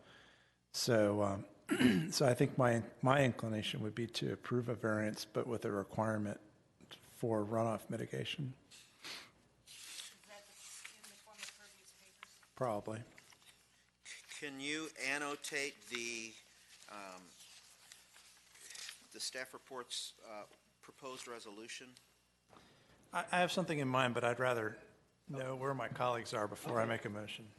All right. So, Any further discussion, Ms. Malice? it is an undersized lot, so that it would be the justification for considering a variance. That there, and the purpose of the variance, I'm fine with the purpose of the variance, given the degree of it. But I, like Mr. Owen, also was interested in the water situation that would result in kind of how we handle that. Well, I think drainage would be no worse because, well, the soil is just it's clay. It's not very permeable right now, and I don't know if pervious pavers would make it better or worse. I'm assuming that pervious pavers make it better. I mean, that's why we use them, is to help. I mean, better than clay. Better than clay, but Mr. Chair. Mr. Melnick. Okay, so I'm in agreement about the water mitigation, and and I'm of course not a specialist in that. And it would seem to me, as far as like engineering, I'm not sure why, the whole, where all the asphalt is couldn't be pervious of some sort, but also like whether there's a possibility of a bed that would absorb water, like if you're saying it's clay, some kind of bed that's more water absorbing, like gravel or something like that. So, and I don't know if staff has any ideas about driveways that, cutting edge that, are much more pervious than just putting down some pavers with holes in them. No, this would be gravel. They're like 10, I don't know exactly, but like 10 inches of gravel underneath the pavers, and it's what the county recommends. But you can't put pervious pavers on a slope that's, greater than 10 degrees or something like that. And plus, our neighbor, you can't see from that picture, but our neighbor had their pervious pavers end right where we're proposing that our pervious pavers will will end and the blacktop begins. And they told us they don't want to spend a lot more monies, and it wouldn't be aesthetically pleasing to have one side of our driveway be something concrete or pervious. There's something called pervious concrete, and the other side be blacktop, in my opinion.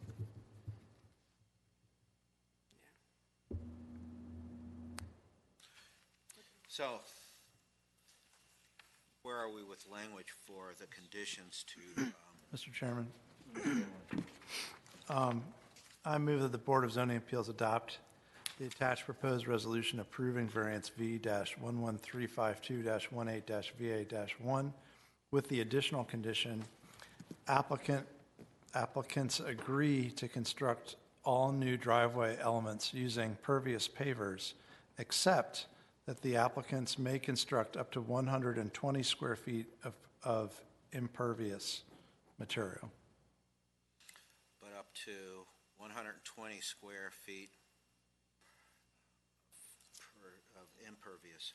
That's a 20% buffer above what the applicant just said was his guess. To maintain the existing asphalt near the street, essentially. Okay. So it's 10 foot wide by 12 feet? So is that the math? 20 by 6. 20 by 5. Well, I'm giving you an extra foot in case you need it. Any further discussion? You got the resolution, Mr. Zoning Coordinator? Thank you. Oh. That motion was made by Mr. Owen and was seconded by Ms. Malice. Hearing no further discussion, all in favor of the motion with the conditions in the staff report as amended or supplemented by Mr. Owens, signify by saying aye. Aye. Aye. All opposed? The ayes have it. Thank you. Thank you. Congratulations. Next case.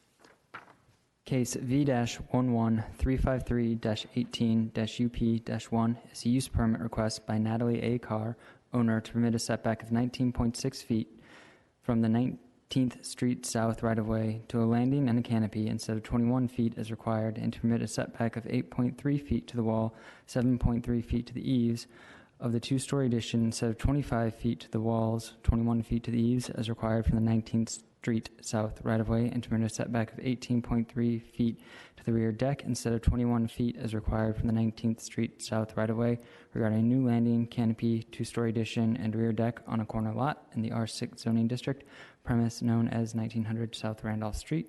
Staff recommends that the board adopt the attached proposed resolution granting the use permit request with conditions.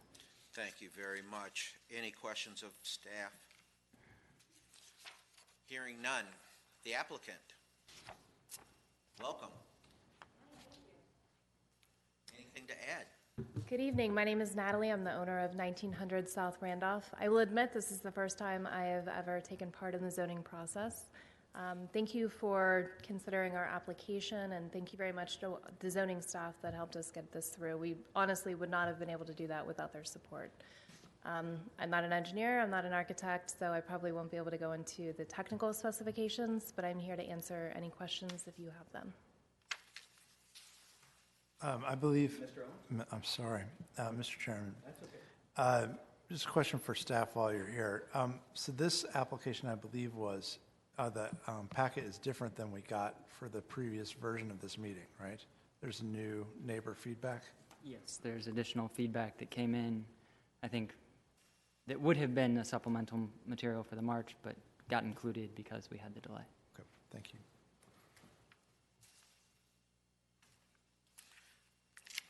And those neighbor comments are all,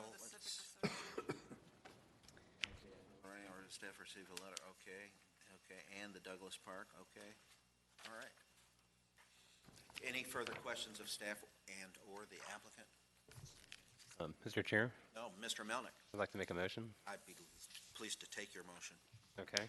So my motion is in case V-1135318 UP1. I move that the Board of Zoning Appeals adopt the attached resolution granting the use permit request with the conditions as stated. Thank you. Is there a second? Second.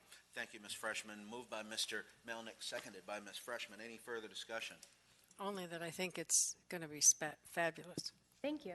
Thank you very much. Thank you very much. I live on the south side, too. Yeah, we see each other at the 7-Eleven. All in favor of approving the use permit with the, as presented, signify by saying aye. Aye.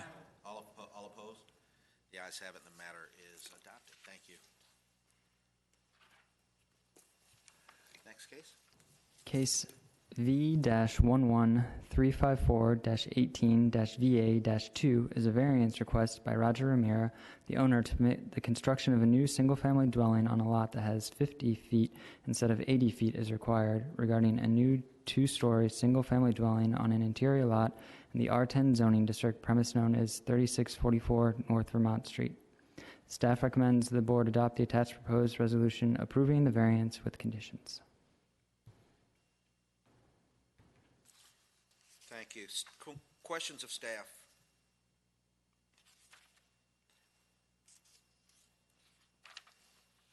So obviously, this is going to be demolished. That's a proposal, and a new structure altogether built. And let's see what. Not going to look like that. Let's see what the neighbor. As of the staff received 3 letters from neighbors stating of no objection to the proposed development. Well, that's nice. Anything you want to add? Thank you very much for hearing my case, and thank you, Stephen, for all your help throughout this process. The only thing I want to add is that I didn't come in particularly thinking I needed a new dwelling here. I bought the property from a church, and unfortunately, it had been vacant for the past 11 years, and so there's a significant amount of black mold in the basement, and it's a sloped lot. You can't really tell by the satellite picture. And so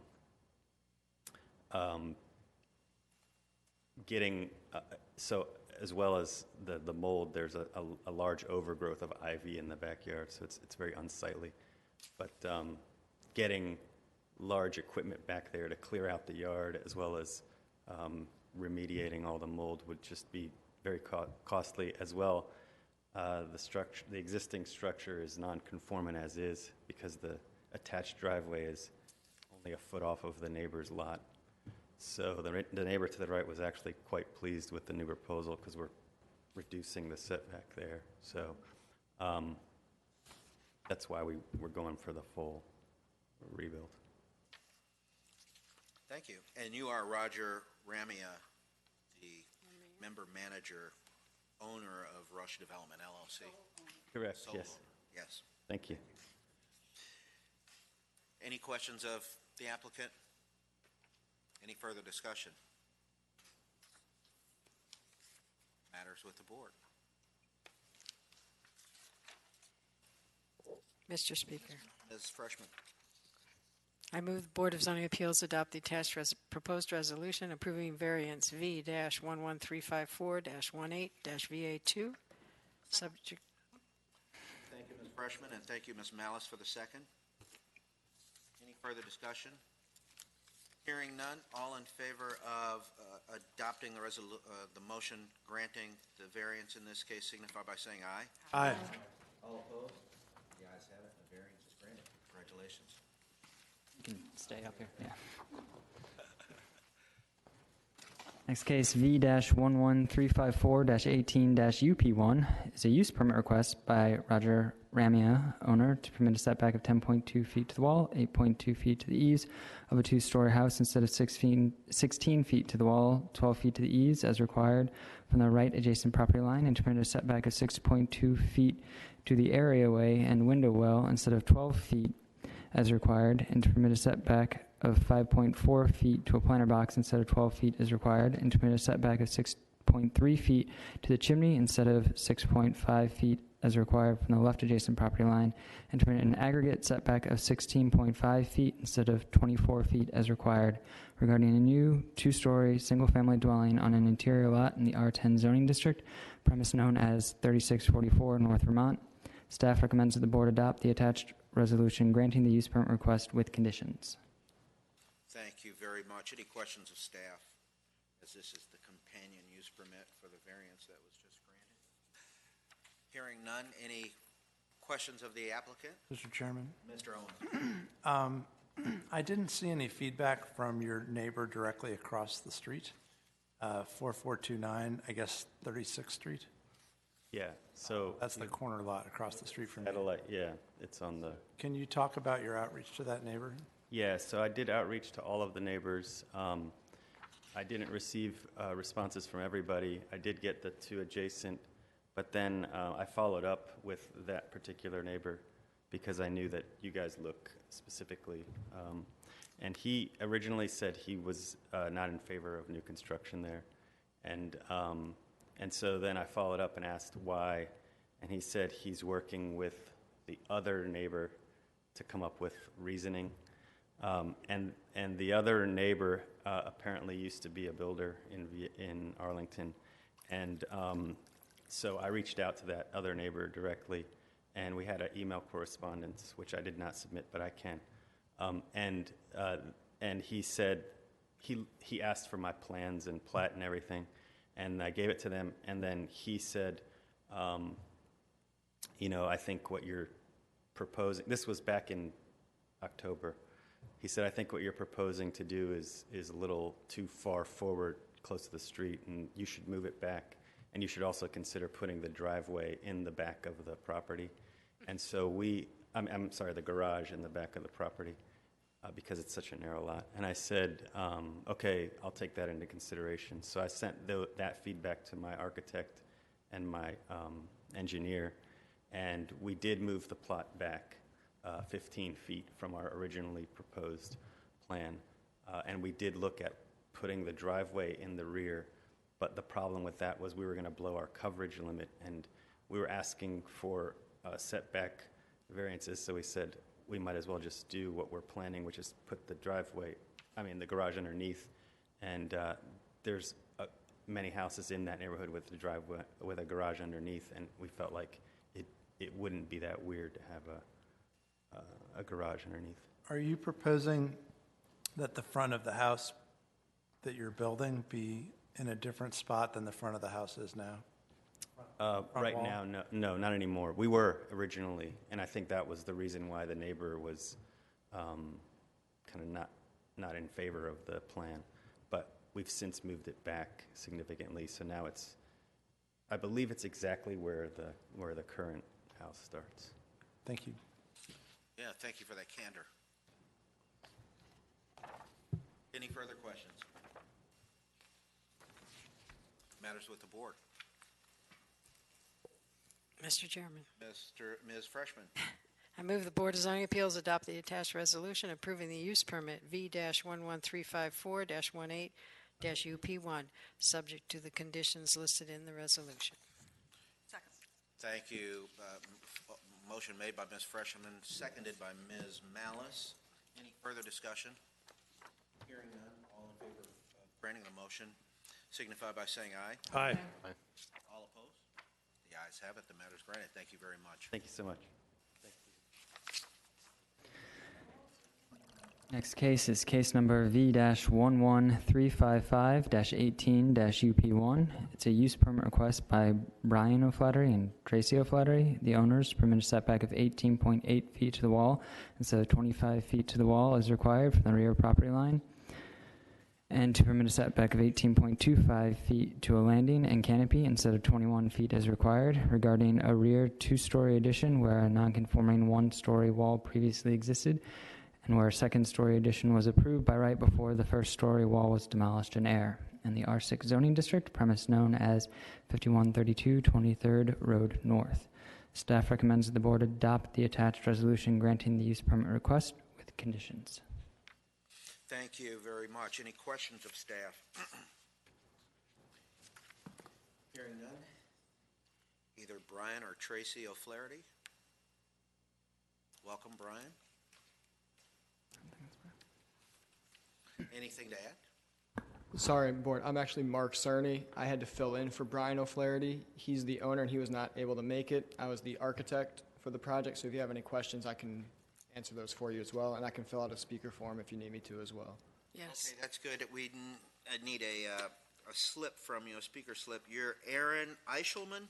Actually, I'm Mark Cerny. Aaron works for MC Design, which I'm the principal of. Okay. So you're the principal of the firm that Aaron works at? Yes, sir. Gotcha. Okay. If you would just complete a speaker slip. And that's EMC Design? What is that? MC Design, yes. MC. Design. You can raise the podium up so you don't have to bend over. M is spelled E-M and then C-E-E. EMCEE, just one word, but MC. yeah, you got it. Okay. Like an onomatopoeia. Yes, sir. It's almost like a noise. Okay. No questions? So, Mr. Melnick? yeah, I have a question. Just, this whole inadvertent taking down the wall, can you just describe, what happened? How did that happen?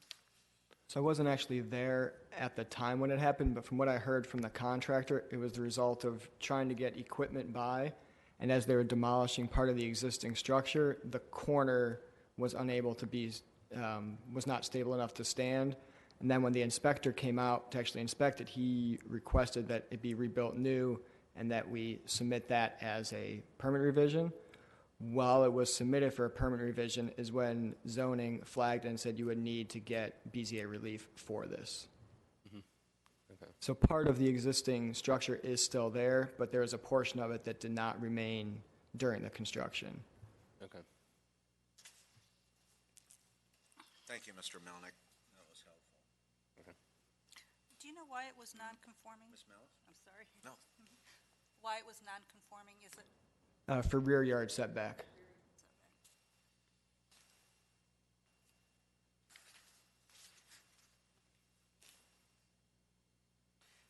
Oddest shaped lot. One question on the BZA coordinator. The rear yard the rear lot line is considered the one along the public alleyway? Or is it? That's correct. Thank you.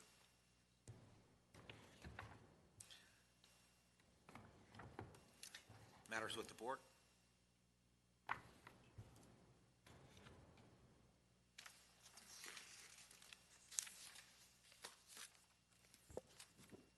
Mr. Chair?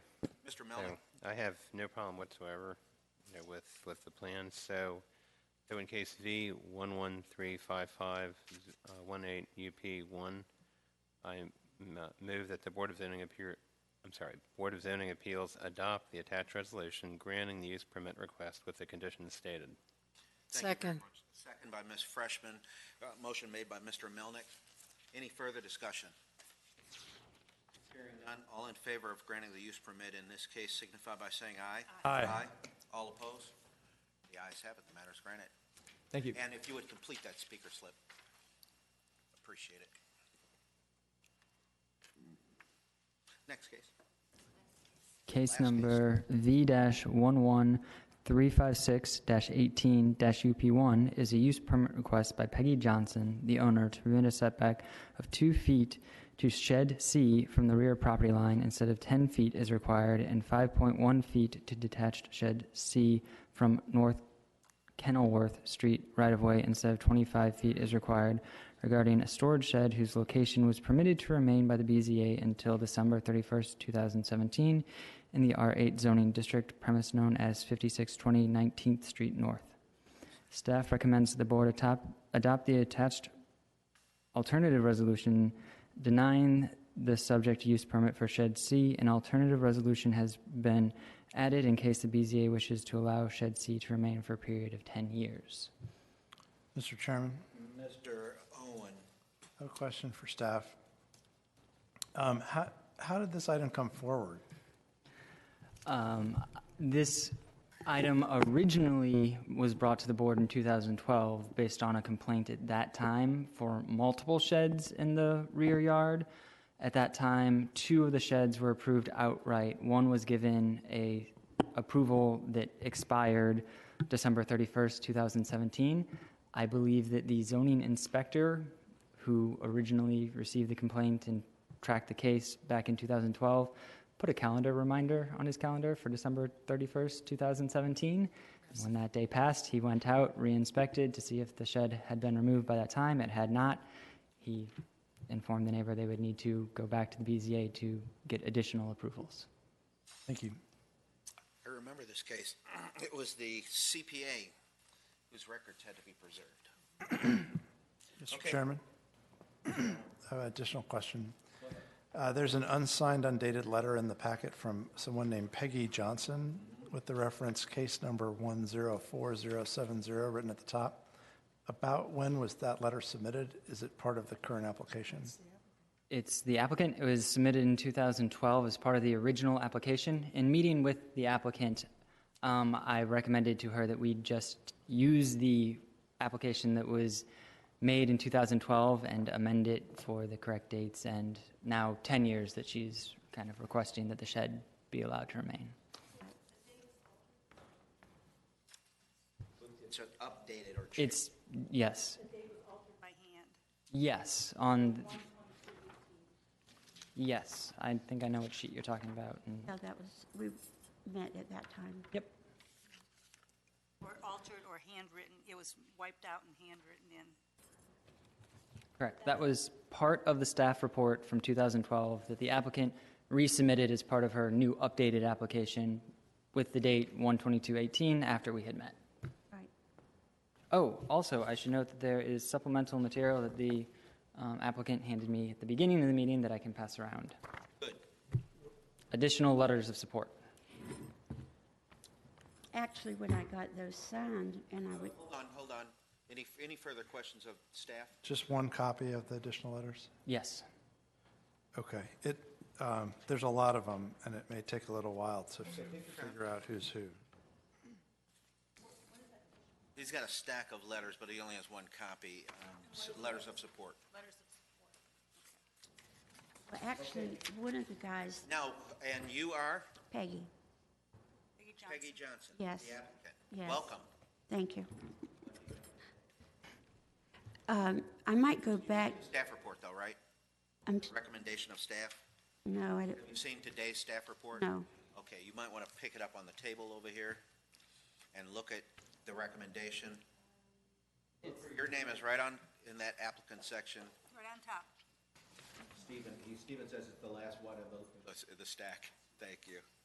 okay. Look at that recommendation section very quickly right now.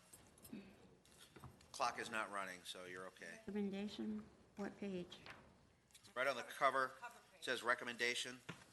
Right after subject, and then recommendation.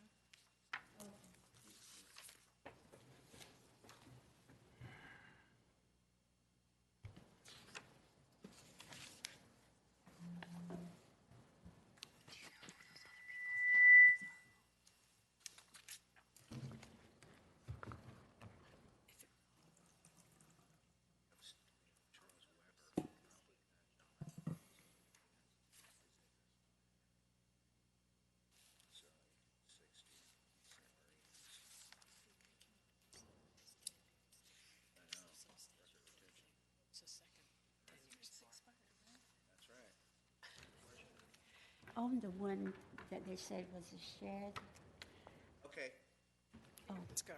go ahead, Ms. Johnson. in the back of my house, there's a red shed. And then if you were coming from Patrick Henry, it would be on the left. That's a cover for the air conditioner. And they put it down as a shed, but it's actually a cover for the air conditioner. Where the air conditioner sits in, there's no storage or anything. It's just the air conditioner. But that's not the shed in question, is it? I know that, but I'm just telling you that I don't have 3 sheds. I have 2. So I would like to leave it if I could because, right. And we made all the recommendations that the county asked for. Well, let's ask directly. Originally, there was a representation that it was needed for 10 years. Around 10 years, but what happened is my husband was a CPA, and when he passed away suddenly, I was left with all the materials in the office to take care of, plus his things that he had, like golfing and all that stuff. And I had nowhere to put anything. And the Shed C that we're talking about, it helps me a lot because I have rheumatoid and osteoarthritis, getting the files out. I still have one of the businesses, JJ&J. I have that right on, and I'm working on that, you know. And I file my files in there, in the Shed. You're now Taking care. No.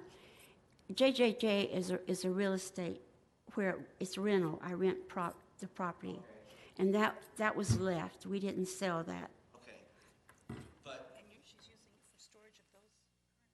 it's Ms. Malice is asking, are you using that for the storage of the real estate company records? I'm using it for everything.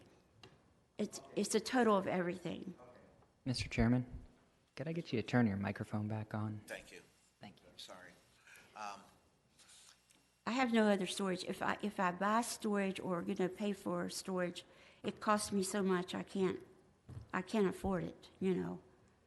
So I'm using it for everything. I store all the files, all the previous files, all the files now that I have.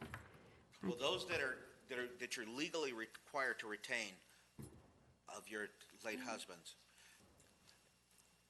those the understanding was that you had a legal requirement. Exactly. There was a lot of discussion back in 2012 regarding this. There were some objections. So there was, and that's why the time limit was put on this provision. Now, you want to go beyond that. Now, I'd like to for a few years, yes.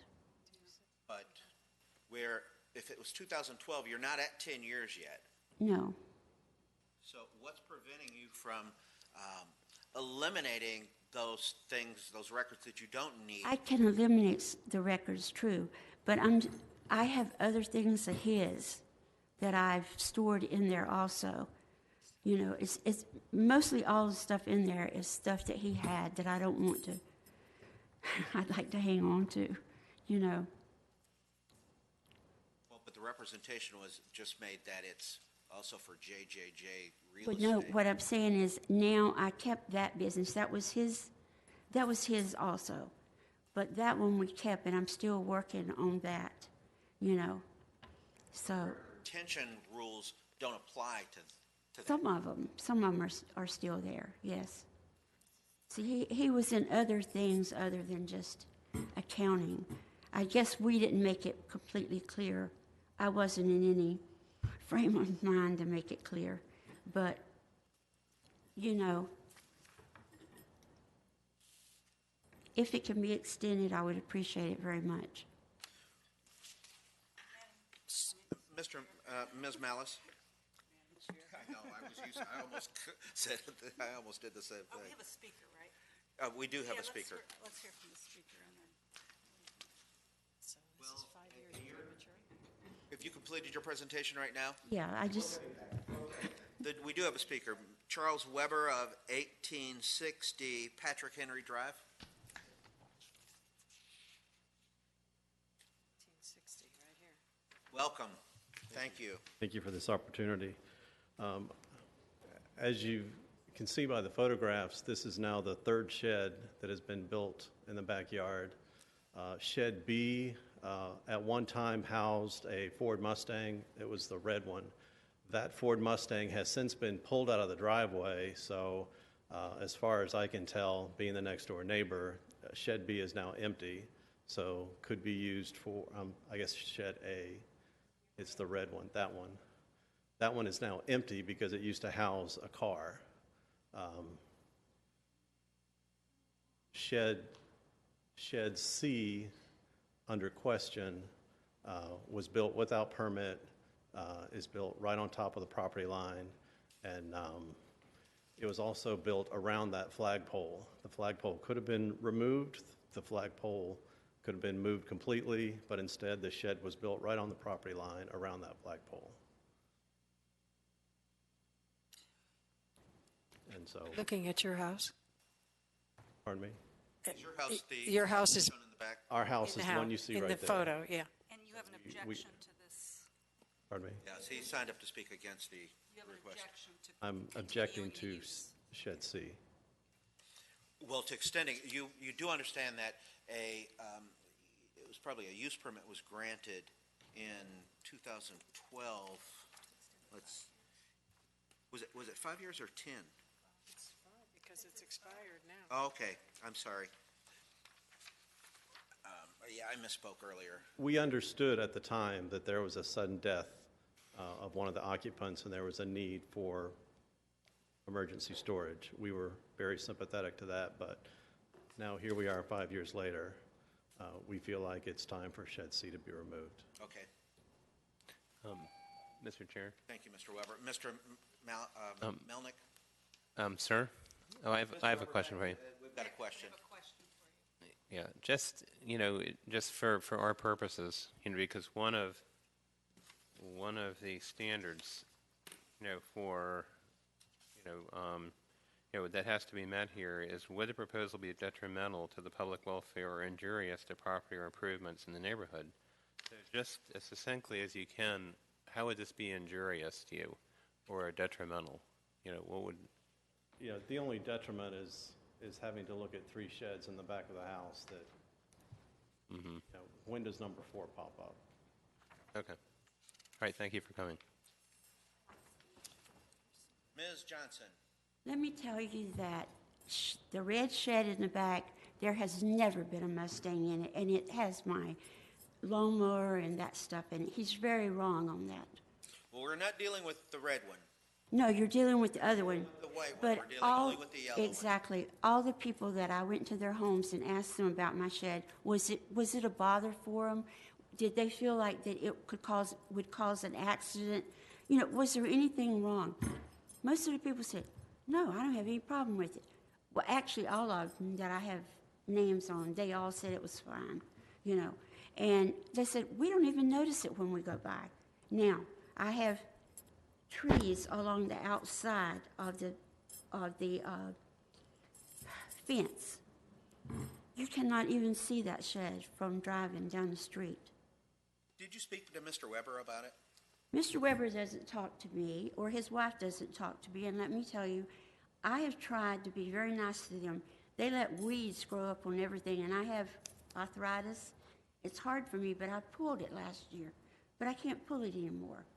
But I don't care what they do at their house. I want them to be happy, and I also want them to be happy. And I've always never had a problem with a neighbor, never. And I moved there in 1966, and no one on that street will ever. You understand that... Ms. Mouse? No, that's all right. I'm just identifying you for the record. Go ahead, please. You understand that 5 years ago, the BZA was going to deny your application because the shed is in the wrong place. It is, and I explained to everybody why it's there. I was out of town. Those reasons seem to no longer apply. Yeah, but I was out of town when they built the shed, and the gentleman that built it thought he was doing me a big favor because my husband had passed away. He came over and did everything, and I was... I understand, but 5 years ago, the BZA was fixing to deny your request. Right, I understand that. Granted you an additional 5 years. But my question, though, is I didn't say build the shed, if you know what I'm saying. And yeah, if I have to tear it down, I have to tear it down. However, I don't see that my shed is a problem for them at all. Well, they disagree. Well, they disagree. Right, but... And the provision that was granted was for a specific time period, which was to allow you time to really make other arrangements. Well, I couldn't make other arrangements. I mean, I was very ill, and I'm not making excuses, but very ill during the last few years.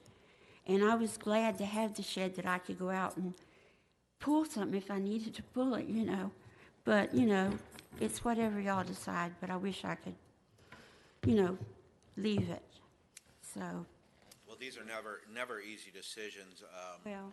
When the the staff has made a recommendation to not to approve something, and Right. in light of the accommodation that was made 5 years ago, it's very difficult. Well, I wasn't, I didn't come up here 5 years ago, so I don't know how it was, but I have to accept whatever's. Mr. Chair? Mr. Melnick? So it just looks very clear, that the Board of Zoning Appeals is very generous, and I think rightfully so in your circumstances 5 years ago. But it looks like that's, it was based on accommodation and generosity, but I wasn't a part of that analysis back then, but it just seems to me that, you were allowed the time, and the reasons you're giving, this is based on objective criteria, because we have to objectively follow the standards and the law. And so what you're asking us to do is go pretty much outside of what the law says. I didn't know that I had to be in. Of course, like I said, I had somebody else to put the shed in. I didn't know how far I was supposed to come in or anything about it. If I had, I would have had them at that point, because I've gone through a lot coming up here and having to do a lot of extra things, But that's what I try to do is just look at our standards, because that's our guidance, and it just looks like every single one has not been met. And I definitely feel for you, all you've been through with the passing of your husband. they Pardon? haven't. What did you mean by not being met?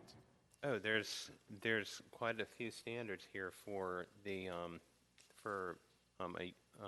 use permit. So one is a compatibility of development in the surrounding neighborhood, and then another one is adversely affecting the health or safety of persons residing in the neighborhood. And the staff has addressed each one of these and said that these are just not met according to what the staff has seen. And they have ledgers about distances, and also whether it's detrimental to the public welfare, injurious to the property, or improvements. So, it just looks like that none of these have a yes answer as far as, Well, I've done what they ask. Whatever's been asked of me from the county, I've done it. Like I had a drawing done on it. I did everything that the county's asked me to do. yeah, but it's one of these things where the original condition, storage of the documents, that has specific purpose, It and does. now, the idea, I think, was for you to find another place or else shred them, since they've been held for a sufficient time. No, I didn't ever say I was going to find another place. I couldn't afford another place, or I would have put it in storage some other place. The shed helped me with the finances, as far as finances were concerned. So I can't, I wouldn't be able to support approving an extension. Thank you, Mr. Melnick. Mr. Chairman. Mr. Owen. There's nothing. Ms. Johnson? Oh, it's okay. Sit there. There's nothing more stressful in a person's life than the death of a spouse. So I really can appreciate how traumatic it was to have this situation facing you and the continuing emotional challenges that any person that's been in your position would face. So I think those are completely understandable, and I think that you've been very candid and honest with the Board of Zoning Appeals. And I'm very sympathetic to why you want to keep the shed and why you think it's reasonable. But I do agree with Mr. Melnick that a huge part of what we are assigned to do by the state legislature is to evaluate whether or not buildings are in the place that they're allowed to be. And the state legislature commands us to compare the placement of any structure like this to the similar placements of similar structures in the neighborhood. And we are not allowed to approve something for a use permit unless it's in the same place as the similar ones in the neighborhood, and this is not. And there are other reasons that, Mr. Melnick, I think you've correctly gone into for why this is not allowed. So we lack the power to just do what we'd like to do. We have to do what the law tells us to do. And in this case, there's not a good case for allowing this particular structure. And it doesn't mean it's not, difficult to try and remedy that situation on your property. And that doesn't mean that will be easy. And doesn't mean that your desire to keep it is completely unreasonable, but it's just not something that we can keep doing indefinitely because we're required to do something else. So.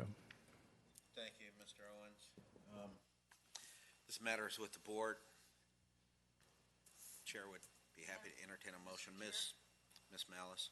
I move that the Board of Zoning Appeals adopt the attached proposed resolution to deny use permit V11356-18-UP-2 for Shed C.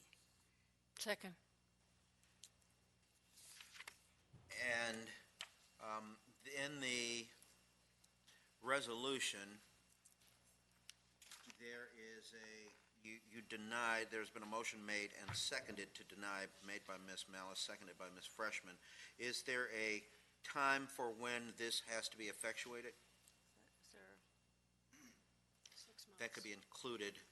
6 months. It's a condition that we could put on it. We can't put, I don't think we can put conditions on a denial. Well, I guess we can't. You're actually right. We're not approving with conditions. We're denying a request. So It's already out of compliance. it's out of compliance by 4 months now. Yeah. So just a question of staff. What would the enforcement action be taken now? What would flow after you present a letter? It would probably be up to the zoning enforcement officer to determine a reasonable amount of time for the shed to be removed. So the zoning enforcement officer would determine the reasonable amount of time for removal. I think that's... So an appeal could be made to him for a reasonable amount of time in light of the applicant's current condition. Sure. Yeah, that was my question. Okay, thank you. Any further questions or discussion? Hearing none, all in favor of the motion to deny the request by the applicant signify by saying aye. Aye. All opposed? And the matter is completed. Very sorry, Ms. Johnson, but we really were faced with no alternative. Mr. Chairman, Ms. Freshman. I'd like to move approval of the February 21, 2018 minutes. I'll second. Mr. Melnick, go ahead. Motion to approve the minutes is presented by Ms. Freshman, seconded by Melnick. Mr. Melnick. Any discussion? Hearing none. All in favor of approving the minutes as presented, signify by saying aye. Aye. Aye. All opposed? I The ayes have it, and move adjournment. the minutes are adopted. Do you think you have to sign them, Ms. Freshman? As your last, or should I? You should, Mr. Chairman. I will. Because you remember we had a chairman who left town. Someone still had to sign, right? Yeah.